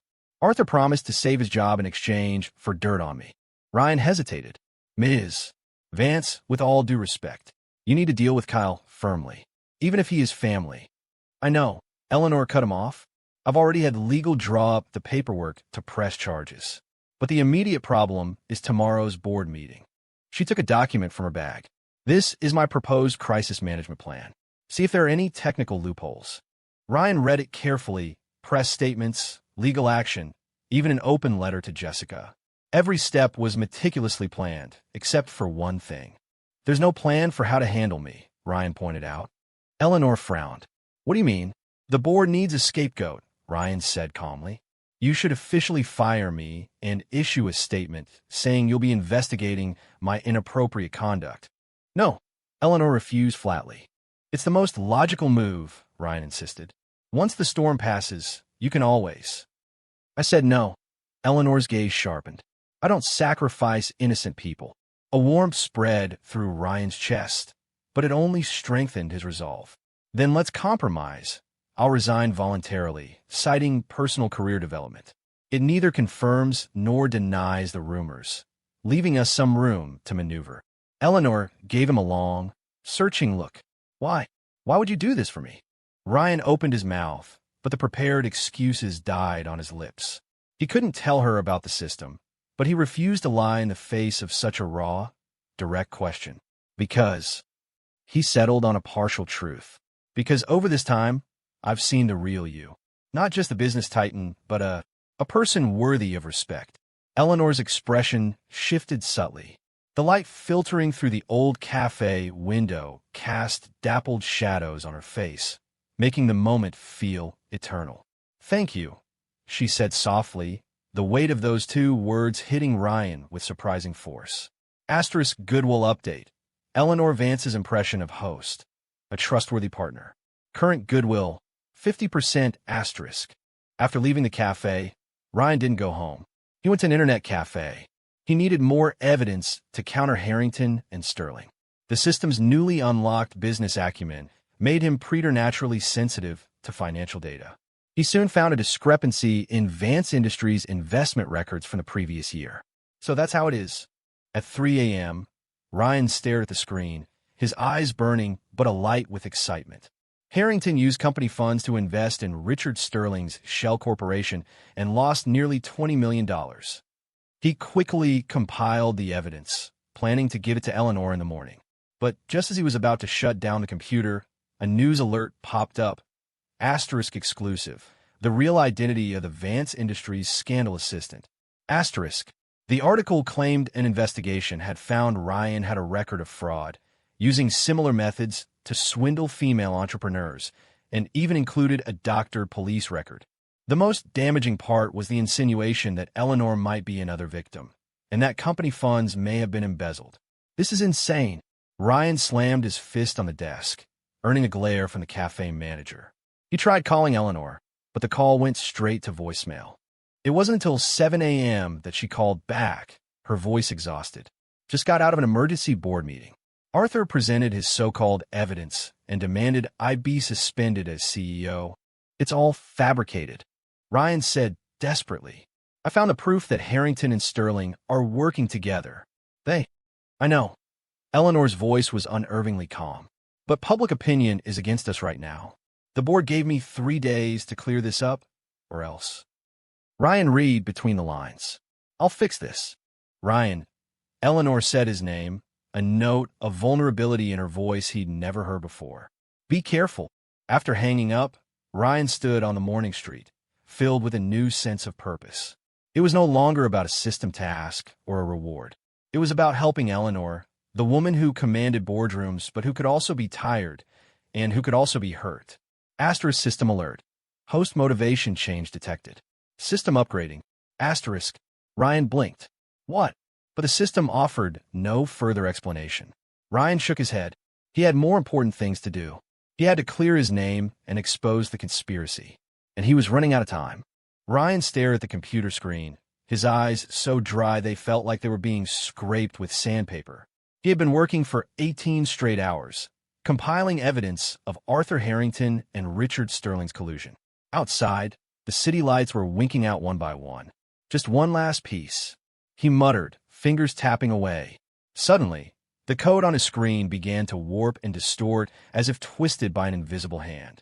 Ryan sat up straight, thinking he was hallucinating, but then the lights in his apartment flickered, and his computer let out a piercing electronic shriek. Asterisk warning. System undergoing external intervention. Asterisk. Ryan had never heard such a frantic alert from the system. He was about to ask what was wrong when a blinding headache shot through his skull as if someone were driving a spike into his temples. He grunted in pain and collapsed to the floor. Asterisk emergency. Unauthorized binding detected. Host Ryan Carter has illegally bonded with a non-designated target. System will now reset, asterisk. What illegal binding? Ryan gritted out, cold sweat pouring down his face. The system switched targets on its own. The air in the room grew heavy. The computer screen dissolved into a blizzard of static. Then a line of blood-red text appeared. Asterisk Goddess Alliance Regulatory System Intervention Initiated. Asterisk. A cold, robotic female voice replaced the familiar system prompts. Host Ryan Carter. Initial binding target was Jessica Miller. Erroneous switch to Eleanor Vance is a protocol violation. This violation will now be corrected. Ryan's mind went blank. He pushed himself up, using the desk for support. Who are you? The Goddess Alliance Regulatory System, responsible for maintaining the operational integrity of the Underdog system, the voice announced without emotion. Host has been detected exploiting a system loophole for unauthorized gain. You are now presented with two options. The lights in the room stabilized, and two option boxes appeared on his monitor. Option 1. Terminate current erroneous binding. Rebind with initial target, Jessica Miller. Receive compensation package. Advanced business acumen plus $10 million in seed capital. Option 2. Maintain current binding. The system will incrementally retract all granted abilities. Host will retain only established goodwill relationships. Ryan stared at the screen, his throat tight. What if I don't choose either? The system will initiate a forced reset, erasing all of Eleanor Vance's memories and goodwill toward the host. This is insane. Ryan slammed his fist on the desk. The system switched targets on its own. Why am I being punished for its mistake? The robotic voice was unmoved. Initial parameters are immutable. While Eleanor Vance's composite score is high, she does not fall within the designated target demographic. Final notice. Make your choice within 24 hours, or a forced reset will be automatically executed. The screen flickered and returned to normal. The headache receded like a tide, as if it had all been a bad dream, except for the blood-red text still glowing on the screen. Ryan collapsed into his chair, overwhelmed by a new kind of exhaustion. He had thought he was just playing a game, completing tasks, but he had waded in too deep. Now, he was being forced to choose between his heart and his ambition. His phone vibrated. It was a text from Eleanor. Board meeting has been moved up to 8 a.m. tomorrow. Arthur has more evidence. What's your progress? Ryan looked at the message, a heavy feeling in his chest. He typed a quick reply. I found the smoking gun. See you at the office at 7 a.m. He looked back at the computer screen. The evidence was all there. Irrefutable proof of Harrington using a series of shell companies to embezzle funds from Vance Industries. But now, none of it seemed to matter. The real question was, without the system's abilities, could he still help Eleanor? And more fundamentally, his reasons for being with Eleanor had changed. It was no longer about the system. Ryan shook his head, forcing himself to focus. First things first, deal with the immediate crisis. He compiled the evidence, backing it up onto multiple flash drives. He then tried to use his system-granted hacking skills to prepare for the presentation, but the ability was spotty, like a radio with a bad signal. It's already started, Ryan thought with a bitter smile, and got back to work using his own, more limited programming knowledge. The next morning, Ryan stood in front of the Vance Industries tower, clutching the briefcase with the evidence. He hadn't slept, and his temples throbbed, but what worried him more was the unstable system. One moment he could feel a flicker of precognition, the next he was just a regular guy. Ryan, a familiar voice came from behind him. Eleanor was dressed in a sharp black pantsuit, her hair in a severe chignon, her makeup a perfect mask that couldn't quite hide her exhaustion. Only Ryan could see the faint trace of vulnerability in her eyes. Ms. Vance. He nodded, handing her the briefcase. It's all in here. She took it, her voice low. Are you okay? You look like you haven't slept. You're the one who should be asked that. Ryan managed a weak smile. What's the board's plan for dealing with Harrington's accusations? We'll counter every move. Eleanor's jaw was set. But I need you to stay out of sight for now. Arthur is adamant that you're my kept man. Your presence will only add fuel to the fire. A sharp pain lanced through Ryan's chest, but he knew she was right. I understand. I'll wait in the lounge on the 38th floor. They rode the elevator in silence. Ryan could feel the tension radiating from her like a drawn bowstring. He wanted to say something encouraging, but he couldn't seem to organize a coherent thought. His business acumen was flickering, making him doubt his own judgment. "Ryan," Eleanor said suddenly as the elevator stopped at the 28th floor. "Whatever happens today, thank you for everything."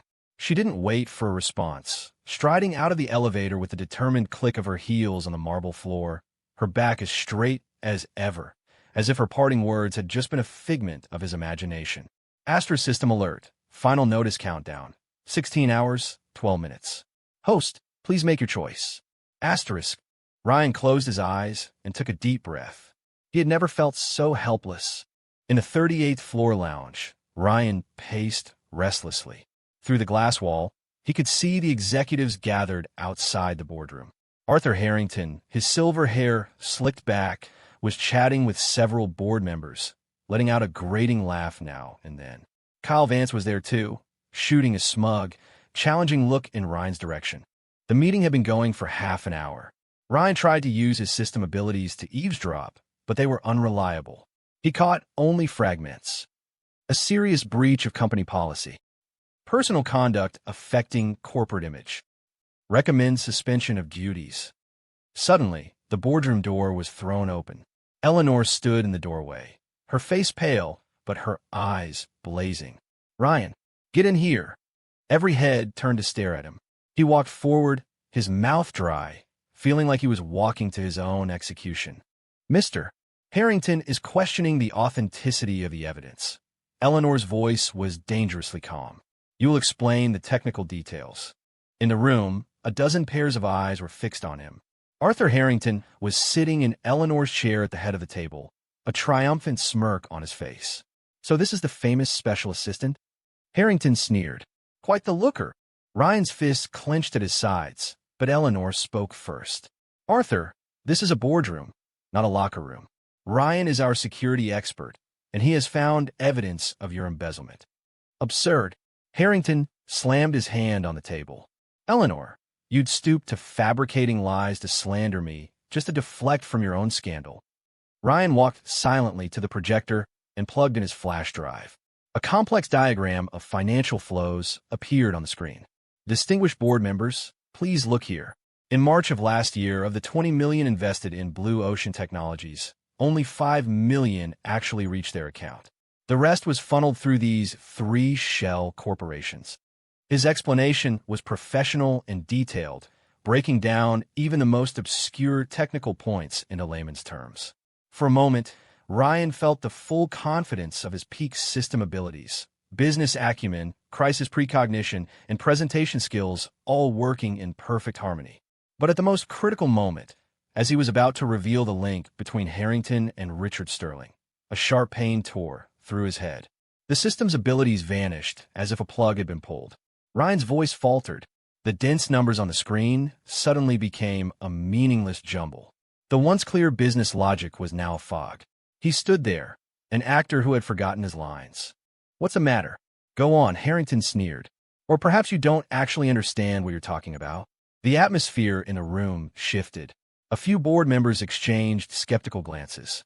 Eleanor frowned at Ryan, her expression a mix of confusion and concern. Asterisk warning. System abilities temporarily disabled. Host must make a final choice immediately. Asterisk. Ryan's shirt was soaked with cold sweat. He took a deep breath, deciding to go for broke. "Apologies, I felt a bit dizzy." He pointed to a set of figures on the screen. "To put it simply, Mr. Harrington funneled at least $15 million through these companies, which ultimately landed in accounts controlled by Richard Sterling. I have the complete bank records to prove it." Harrington's face paled. "Nonsense. This so-called evidence could easily be fabricated." "Then let's have a forensic accounting firm verify it," Eleanor said coolly. "In the meantime, I move that the board suspend Mr. Harrington's duties pending the results of the investigation." The vote was surprisingly close, 6-5. Eleanor had won for now. Harrington stormed out, shooting a final, venomous glare at Ryan. "This isn't over." After the meeting, as the board members filed out, Eleanor pulled Ryan aside. "What happened in there?" Ryan didn't know how to explain. "I guess I was just nervous." Eleanor gave him a long, searching look, but was interrupted by her phone. She answered, and her expression froze. What? Jesse. Richard, you wouldn't dare. She hung up, her hands trembling slightly. Richard took Jesse. He said, he's filing for a restraining order to keep me from seeing her. That's impossible. Ryan blurted out. Jessica's an adult. But he found a loophole. Jesse's medical record from her bout with depression last year. Eleanor said, a rare note of panic in her voice. He's claiming my neglect led to her psychological distress. Ryan had never seen her so undone. She was always the one in control, but now she just looked like a desperate mother. He instinctively reached for his system ability to help, but found it was still offline. Asterisk final notice. Host must make a choice. Time remaining. 8 hours, 47 minutes. Asterisk. We'll go get her, Ryan said firmly. Jessica has the right to choose for herself. The law is on our side. Eleanor shook her head. You don't understand. Richard's greatest talent is manipulation. If he's already convinced Jessie, then we'll convince her to come back, Ryan said, taking her hand in a surprisingly bold move. Trust me. Eleanor looked down at their joined hands, was silent for a moment, then gave a small nod. Okay. Asterisk Goodwill update. Eleanor Vance's impression of host, a reliable anchor. Current Goodwill, 60% asterisk. On the way back to her office, Ryan made his decision. No matter what the system offered, he wouldn't give up the connection he'd built with Eleanor. What were abilities and rewards compared to the genuine trust of another person? But the question remained, without the system, could he still protect her? At 4 p.m., Ryan sat alone on the company rooftop, staring at the system's final ultimatum on his phone. Choose. 1. Rebind with Jessica Miller. 2. Maintain status quo. Lose abilities. 3. System reset. The setting sun painted the city in shades of gold. Ryan thought about the last few months. The initial humiliation of delivering breakfast, the thrill of his new powers, his awe of Eleanor, and the slow discovery of the vulnerable woman beneath the powerful exterior. I choose option 2, he said softly, his finger hovering over the screen. Release system binding. Retain existing relationships. Asterisk confirm selection. This choice is irreversible. Host will lose all system-granted abilities and retain only the target's current goodwill. Asterisk confirm. An unprecedented wave of pain washed over him, as if something was being physically ripped from his mind. He felt his knees, his vision going black, his ears ringing.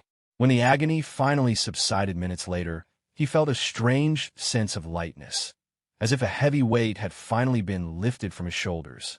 Asterisk system debinding in progress. Final reminder. Target goodwill is 60%, but host is now an ordinary person. Please carefully evaluate relationship sustainability. Asterisk. Ryan laughed, shakily getting to his feet. Screw you. Real feelings don't need a rating. The screen flickered and went dark. Ryan took a deep breath, savoring the feeling of being normal. No precognition, no hacking skills, none of the enhancements that had made him more than he was. Just himself, and Eleanor Vance's 60% goodwill. It was enough. His phone rang. It was Eleanor. Richard has agreed to let Jesse see me, but it has to be in a public place. I've arranged to meet them at the Chambord restaurant. Can you come with me? Of course, Ryan answered without hesitation. I'm on my way. After hanging up, he looked one last time at his now ordinary phone. The challenges ahead, the boardroom battles, the media storm, Eleanor's family crisis, will be much harder without the system. But this time, he would face them as himself. Ryan didn't know if Eleanor would ultimately accept an ordinary man with no superpowers, but he had decided that no matter what, he would stand by her side, even without a system, even with the road ahead full of thorns. The lighting at Chambord was soft, almost romantic. Ryan sat at a corner table, his fingers drumming nervously on the tablecloth. It had been 6 hours since the system debinding, and he could still feel a sense of absence, like a phantom limb. His mind still remembered the weight of the powers he no longer had. They're late, Eleanor said, glancing at her watch, her voice tight. She was wearing a pale gray cashmere sweater, her hair down, making her look softer and less formidable than usual. But Ryan could see the anxiety in her eyes. Jessica hadn't answered a single one of her texts in 3 days. They'll be here, Ryan said, trying to sound reassuring, but finding he could no longer accurately predict anything. Without the system, he was running on pure human intuition.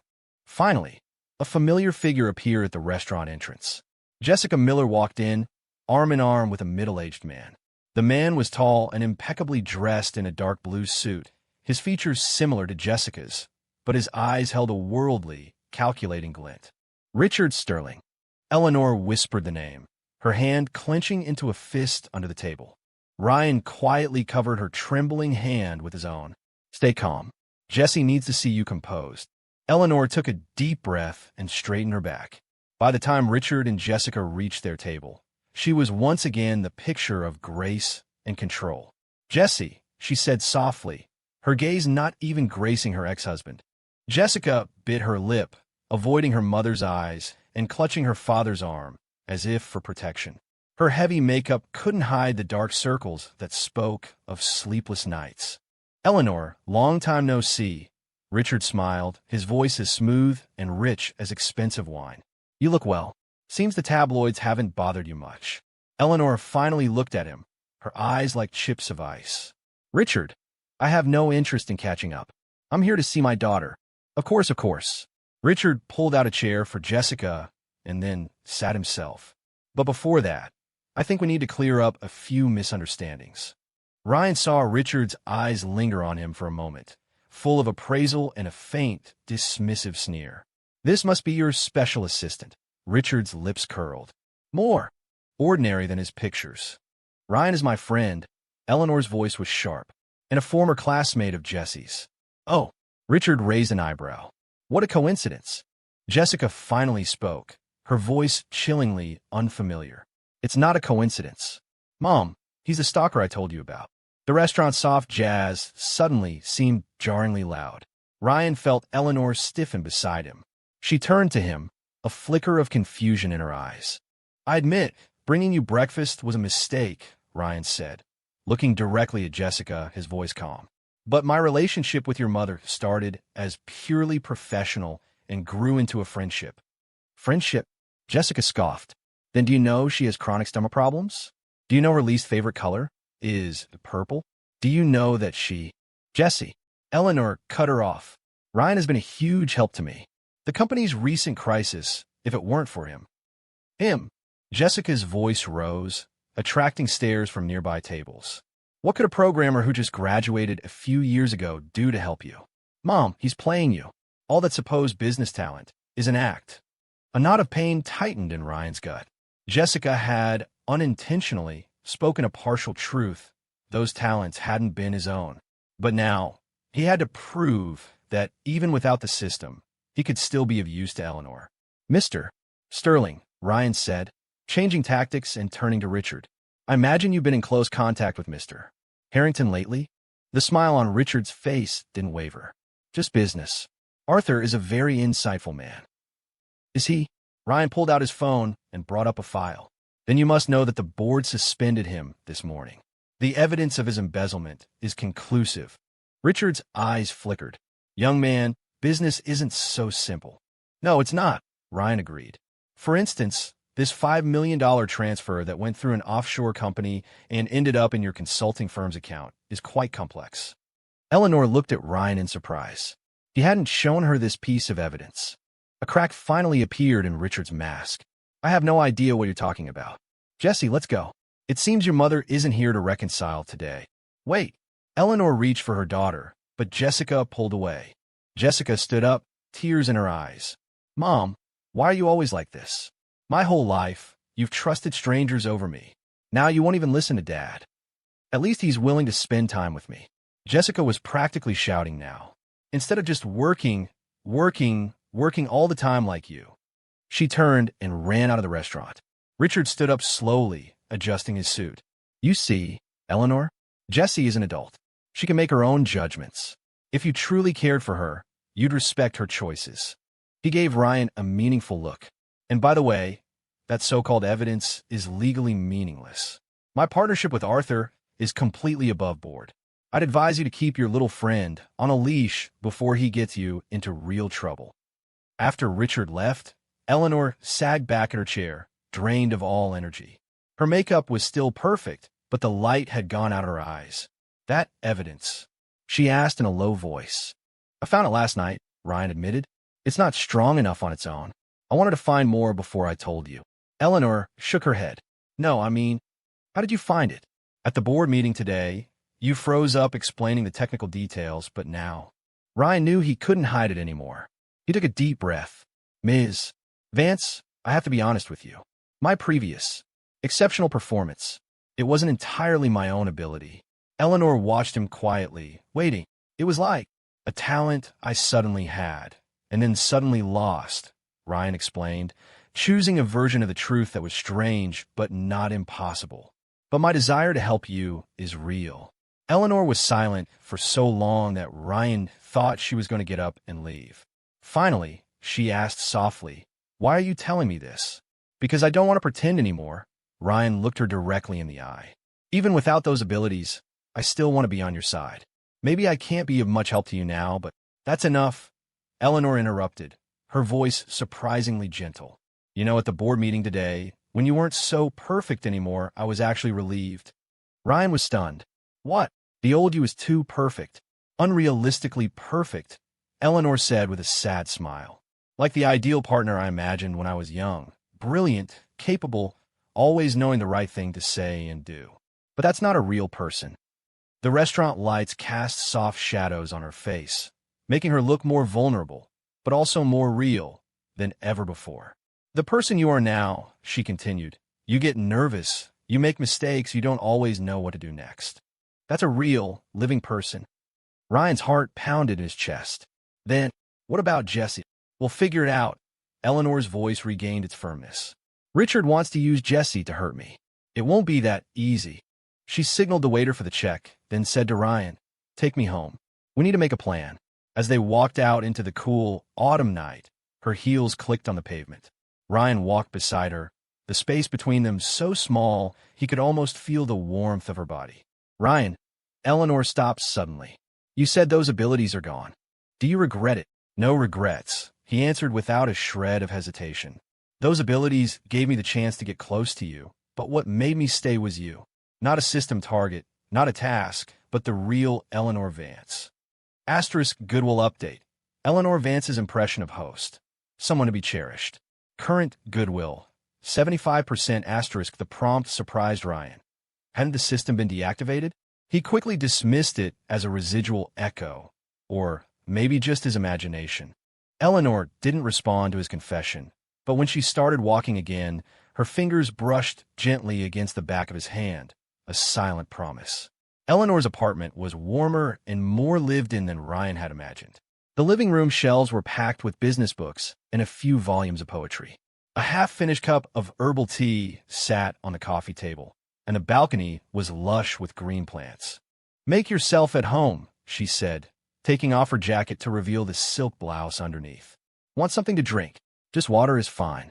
Ryan perched awkwardly on the edge of the sofa.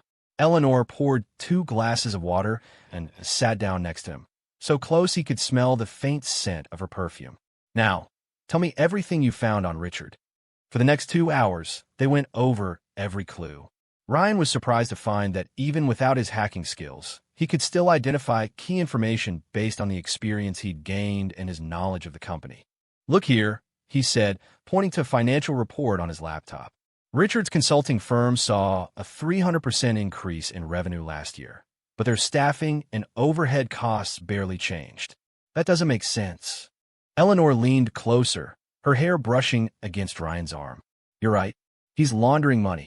And, Ryan continued, I noticed his connection with Arthur Harrington goes back 3 years, which is right when Harrington started opposing your strategic plans. Eleanor gave a cold laugh. So he was planning this all along. Use Arthur to tie me up in the boardroom, then use Jesse. Her voice caught. Ryan hesitated, then gently put an arm around her shoulder. We'll fix this. Jesse has just been misled. You don't know Richard. Eleanor's voice was low. He's a master manipulator. He used the same tactics on me years ago, almost made me give up my controlling stake in the company. It was the first time she had ever spoken of her marriage. Ryan listened quietly. When we got married, I was just a mid-level executive, she continued, her gaze distant. When Jesse was 5, I wanted to start my own company. He was completely against it. When I insisted, he changed. Her fingers traced the rim of her glass. First, he started secretly moving our joint assets.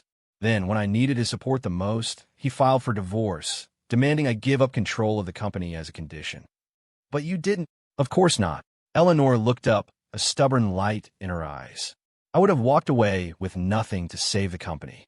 Looking back, it was the best decision I ever made. Ryan suddenly understood her overprotectiveness of her daughter. She didn't want Jessica to suffer the way she had, but in doing so, had unintentionally pushed her away. I'll go talk to Jessie tomorrow, Ryan suggested. As a third party, maybe she'll listen. Eleanor shook her head. It's too dangerous. If Richard finds out you're interfering, then let him, Ryan said firmly. I'm not afraid of him. Eleanor stared at him, her gaze deep, as if she could see right through him. Why? She asked softly. Why are you doing all this for me? You don't have those abilities anymore. Ryan took a deep breath and decided to tell her everything. Because I'm in love with you, Eleanor. Not because of a system task, not for any reward, but because of you, the strong, brilliant, stubborn, sometimes controlling, real you. Eleanor's eyes widened slightly. Her lips parted, but she said nothing. I know it sounds crazy, Ryan went on. The age gap, our different stations in life, the complication with Jessie. But I can't help it. He never got to finish. Eleanor leaned forward and silenced him with a kiss. It was soft and brief, but it sent a jolt of electricity through him. You idiot, she whispered when they parted, her eyes holding a tenderness Ryan had never seen. Did you think I couldn't tell? Ryan was stunned, his mind a complete blank. You? When did you? From the day you insisted on making me that broth. Eleanor smiled. No one goes to that much trouble just to impress their boss. She stood and walked toward the bedroom, pausing at the door. We'll go see Jessie together tomorrow. For now, you need a rest. The guest room is ready for you. Ryan sat frozen on the sofa, his fingers drifting to his lips, where he could still feel the ghost of her kiss. He couldn't believe what had just happened. No system, no task, just two real people and a real connection. Asterisk Goodwill update. Eleanor Vance's impression of host. A person to be loved. Current Goodwill.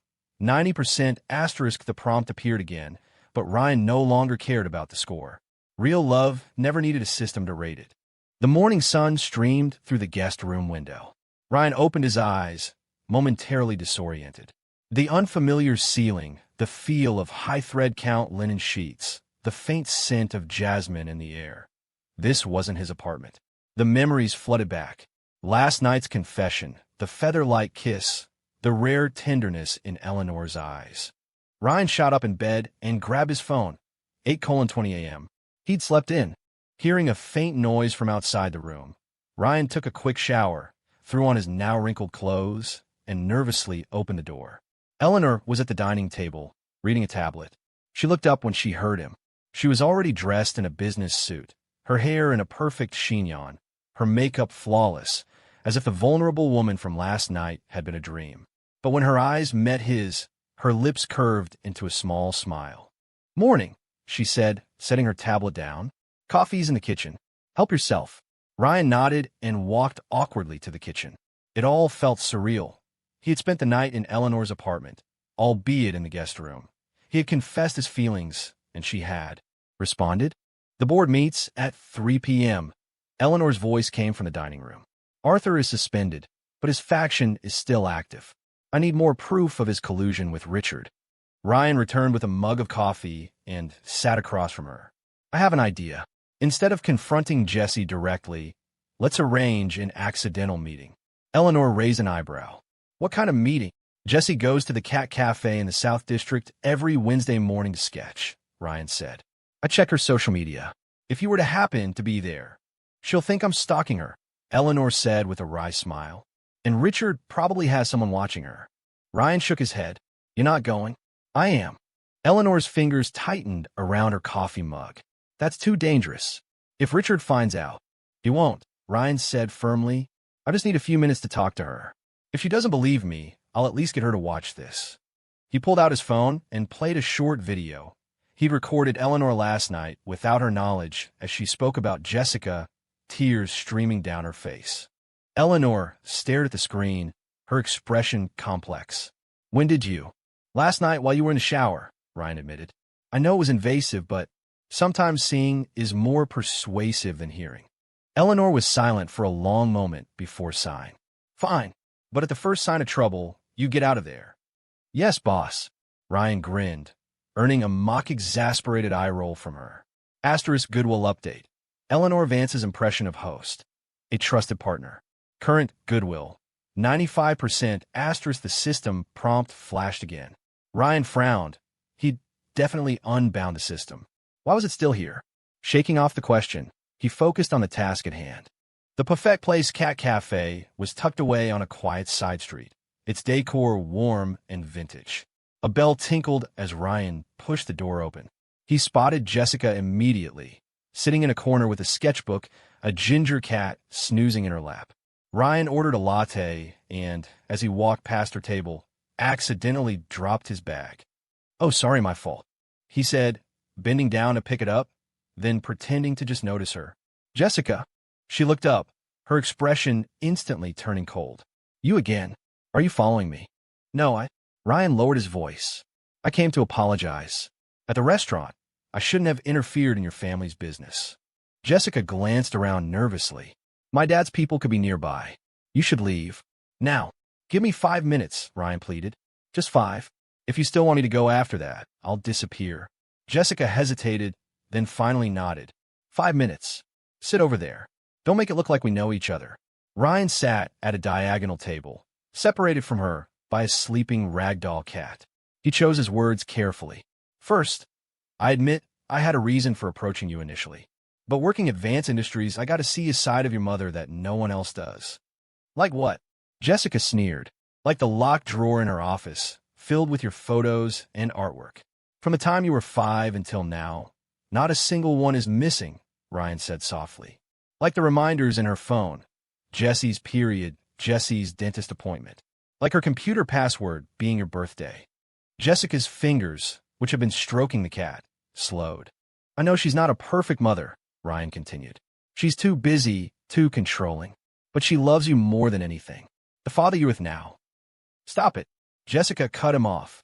You don't know my dad. He's cared about me all these years. My mom was the one who kept us apart. Ryan took a deep breath and decided to risk it. Then do you know who stayed by your bedside for 3 straight nights when you had pneumonia at age 6?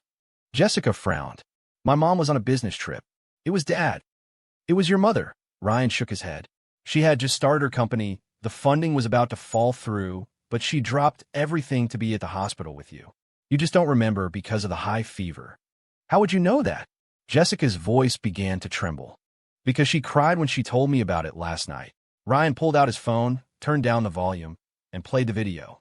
On the screen, the ever-composed Eleanor Vance was weeping. When Jessie was 6, the doctor said it might be severe pneumonia. I was so scared I couldn't sleep.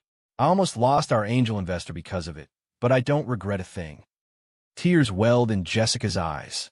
She quickly turned her head away, but Ryan saw that he had gotten through to her. Where is your father now? Ryan asked softly. He's on a business trip. Jessica's voice was thick with emotion. He said it was an important meeting. A business trip the day before the board votes on firing your mother? Ryan shook his head. Jessie, you're a smart woman. Don't you see how convenient that is? Jessica was silent for a long time. Finally, she whispered, my mom. Is she okay? No, Ryan told her honestly. She's worried about you, and she's worried about the company. But most of all, she's worried you're being used to hurt yourself. The ginger cat hopped off Jessica's lap. She stared at the empty space, then said suddenly, my dad has a safe in his study. I saw the combination once when I was a kid. Ryan's heart pounded. Do you know what's inside? No, but Jessica bit her lip. I could go look. That's too dangerous. If your father finds out. He won't. Jessica looked up, her eyes glinting with the same stubborn fire as her mother's. He really is out of town until tomorrow. I need to know the truth. Ryan hesitated. This was their best chance to find evidence, but he couldn't put Jessica in danger. Let me come with you, he said finally. Jessica shook her head. You're too conspicuous. The security guards at my dad's place know you. He gave them special instructions after the scandal broke. She took out her phone. Give me your number. I'll call you if I find anything. Ryan typed in his number, then hesitated and sent her the video of Eleanor. Whatever you find, just remember that your mother loves you. That will never change. Jessica didn't answer, but Ryan saw her save the video to her phone. At 2:45 p.m., Ryan paced anxiously in the hallway outside the Vance Industries boardroom. There was still no word from Jessica, and the board meeting was about to start. He tried calling her, but it went straight to voicemail. Ryan. Eleanor stepped out of the elevator, flanked by her legal team. Any news? Ryan shook his head. She hasn't contacted me. Eleanor's jaw tightened. We have to go in. Harrington's lawyer just filed a new motion to have my duties as CEO suspended immediately, pending an investigation into financial irregularities. What investigation? They're claiming I embezzled company funds to pay your improper compensation, Eleanor said with a cold smile. It's ridiculous, but it's enough to start another media firestorm. Ryan clenched his fists. I won't let them. Eleanor reached out and straightened his tie, a surprisingly intimate gesture. Whatever happens, she said softly, thank you for everything. The boardroom door opened and Kyle Vance stepped out, a triumphant smirk on his face. Ms. Vance, everyone is waiting for you. Eleanor squared her shoulders and strode into the room. Ryan followed, his heart pounding. The room was full. Though Harrington was suspended, two of his staunchest allies were present. The meeting deteriorated quickly. Harrington's lawyer presented a cascade of so-called evidence, accusing Eleanor of abusing her authority. Several board members began to waver. Just as the vote was about to begin, the boardroom doors were thrown open. Everyone turned to look. Jessica Miller stood in the doorway, pale but resolute, a manila envelope in her hand. I apologize for the interruption, she said, her voice shaking but clear. I have important documents for the board. Eleanor stood up. Jesse, how did you? Ignoring her mother, Jessica walked straight to the chairman of the board and handed him the envelope. These are for my father's safe. They include his secret agreement with Mr. Harrington, as well as records of multiple financial transactions. The room fell silent. The chairman put on his glasses and examined the documents, his expression growing more and more grim. If these documents are authentic, he said finally, they indicate that Mr. Richard Sterling and Mr. Arthur Harrington engaged in illicit business dealings involving the misappropriation of Vance Industries funds. Impossible, one of Harrington's allies shouted. Those documents must be forged. They're not forged, Jessica said, finally turning to her mother, tears in her eyes. Dad, Richard also kept the real reason he pushed for the divorce. He wouldn't sign the papers unless you gave up control of the company, because you had discovered he embezzled money from your first round of funding. Eleanor's lips trembled, but she said nothing. Jessica continued. He kept us apart all these years, not because you wouldn't allow it, but because he needed me to resent you, so I could be a tool to hurt you. An elderly board member stood. Young lady, these are very serious allegations. Are you certain you want to make them public? I'm certain. Jessica's voice grew stronger. Because I love my mother, and I respect the company she built. I can't stand by and watch it be destroyed by petty, greedy men. The statement landed like a bomb. The board members began passing the documents around, their whispers growing louder. Harrington's allies looked ill, and Kyle Vance had already slipped out of the room. The chairman rapped his gavel. Given this new evidence, I propose we suspend today's vote and form a special committee to investigate this matter thoroughly. All in favor. The vote was a landslide, 8-3. The committee was formed, and Eleanor's position as CEO was, for the moment, secure. After the meeting, Eleanor and Jessica embraced in the hallway. Ryan stood at a distance, not wanting to intrude, but Jessica suddenly waved him over. Ryan, come here. He walked over. Jessica looked him in the eye. Thank you for helping me see the truth. Then, unexpectedly, she stood on her toes and kissed his cheek. Take care of my mom. She turned and walked away, leaving Ryan standing stunned, his cheek burning. Eleanor watched her daughter leave. She's grown up, she said softly. Yeah, Ryan nodded. She's strong like you. Eleanor turned to him, a complex light in her eyes. No, she's much braver than I am. At least she has the courage to admit her mistakes and to forgive. She took his hand. Maybe it's time I learned to do the same. Asterisk Goodwill update. Eleanor Vance's impression of host. The love of a lifetime. Current goodwill. 100% asterisk. Asterisk ding. True love energy threshold reached. True love system successfully activated. Asterisk. Ryan's eyes widened. The system was back?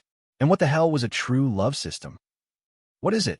Eleanor asked, noticing his expression. And nothing.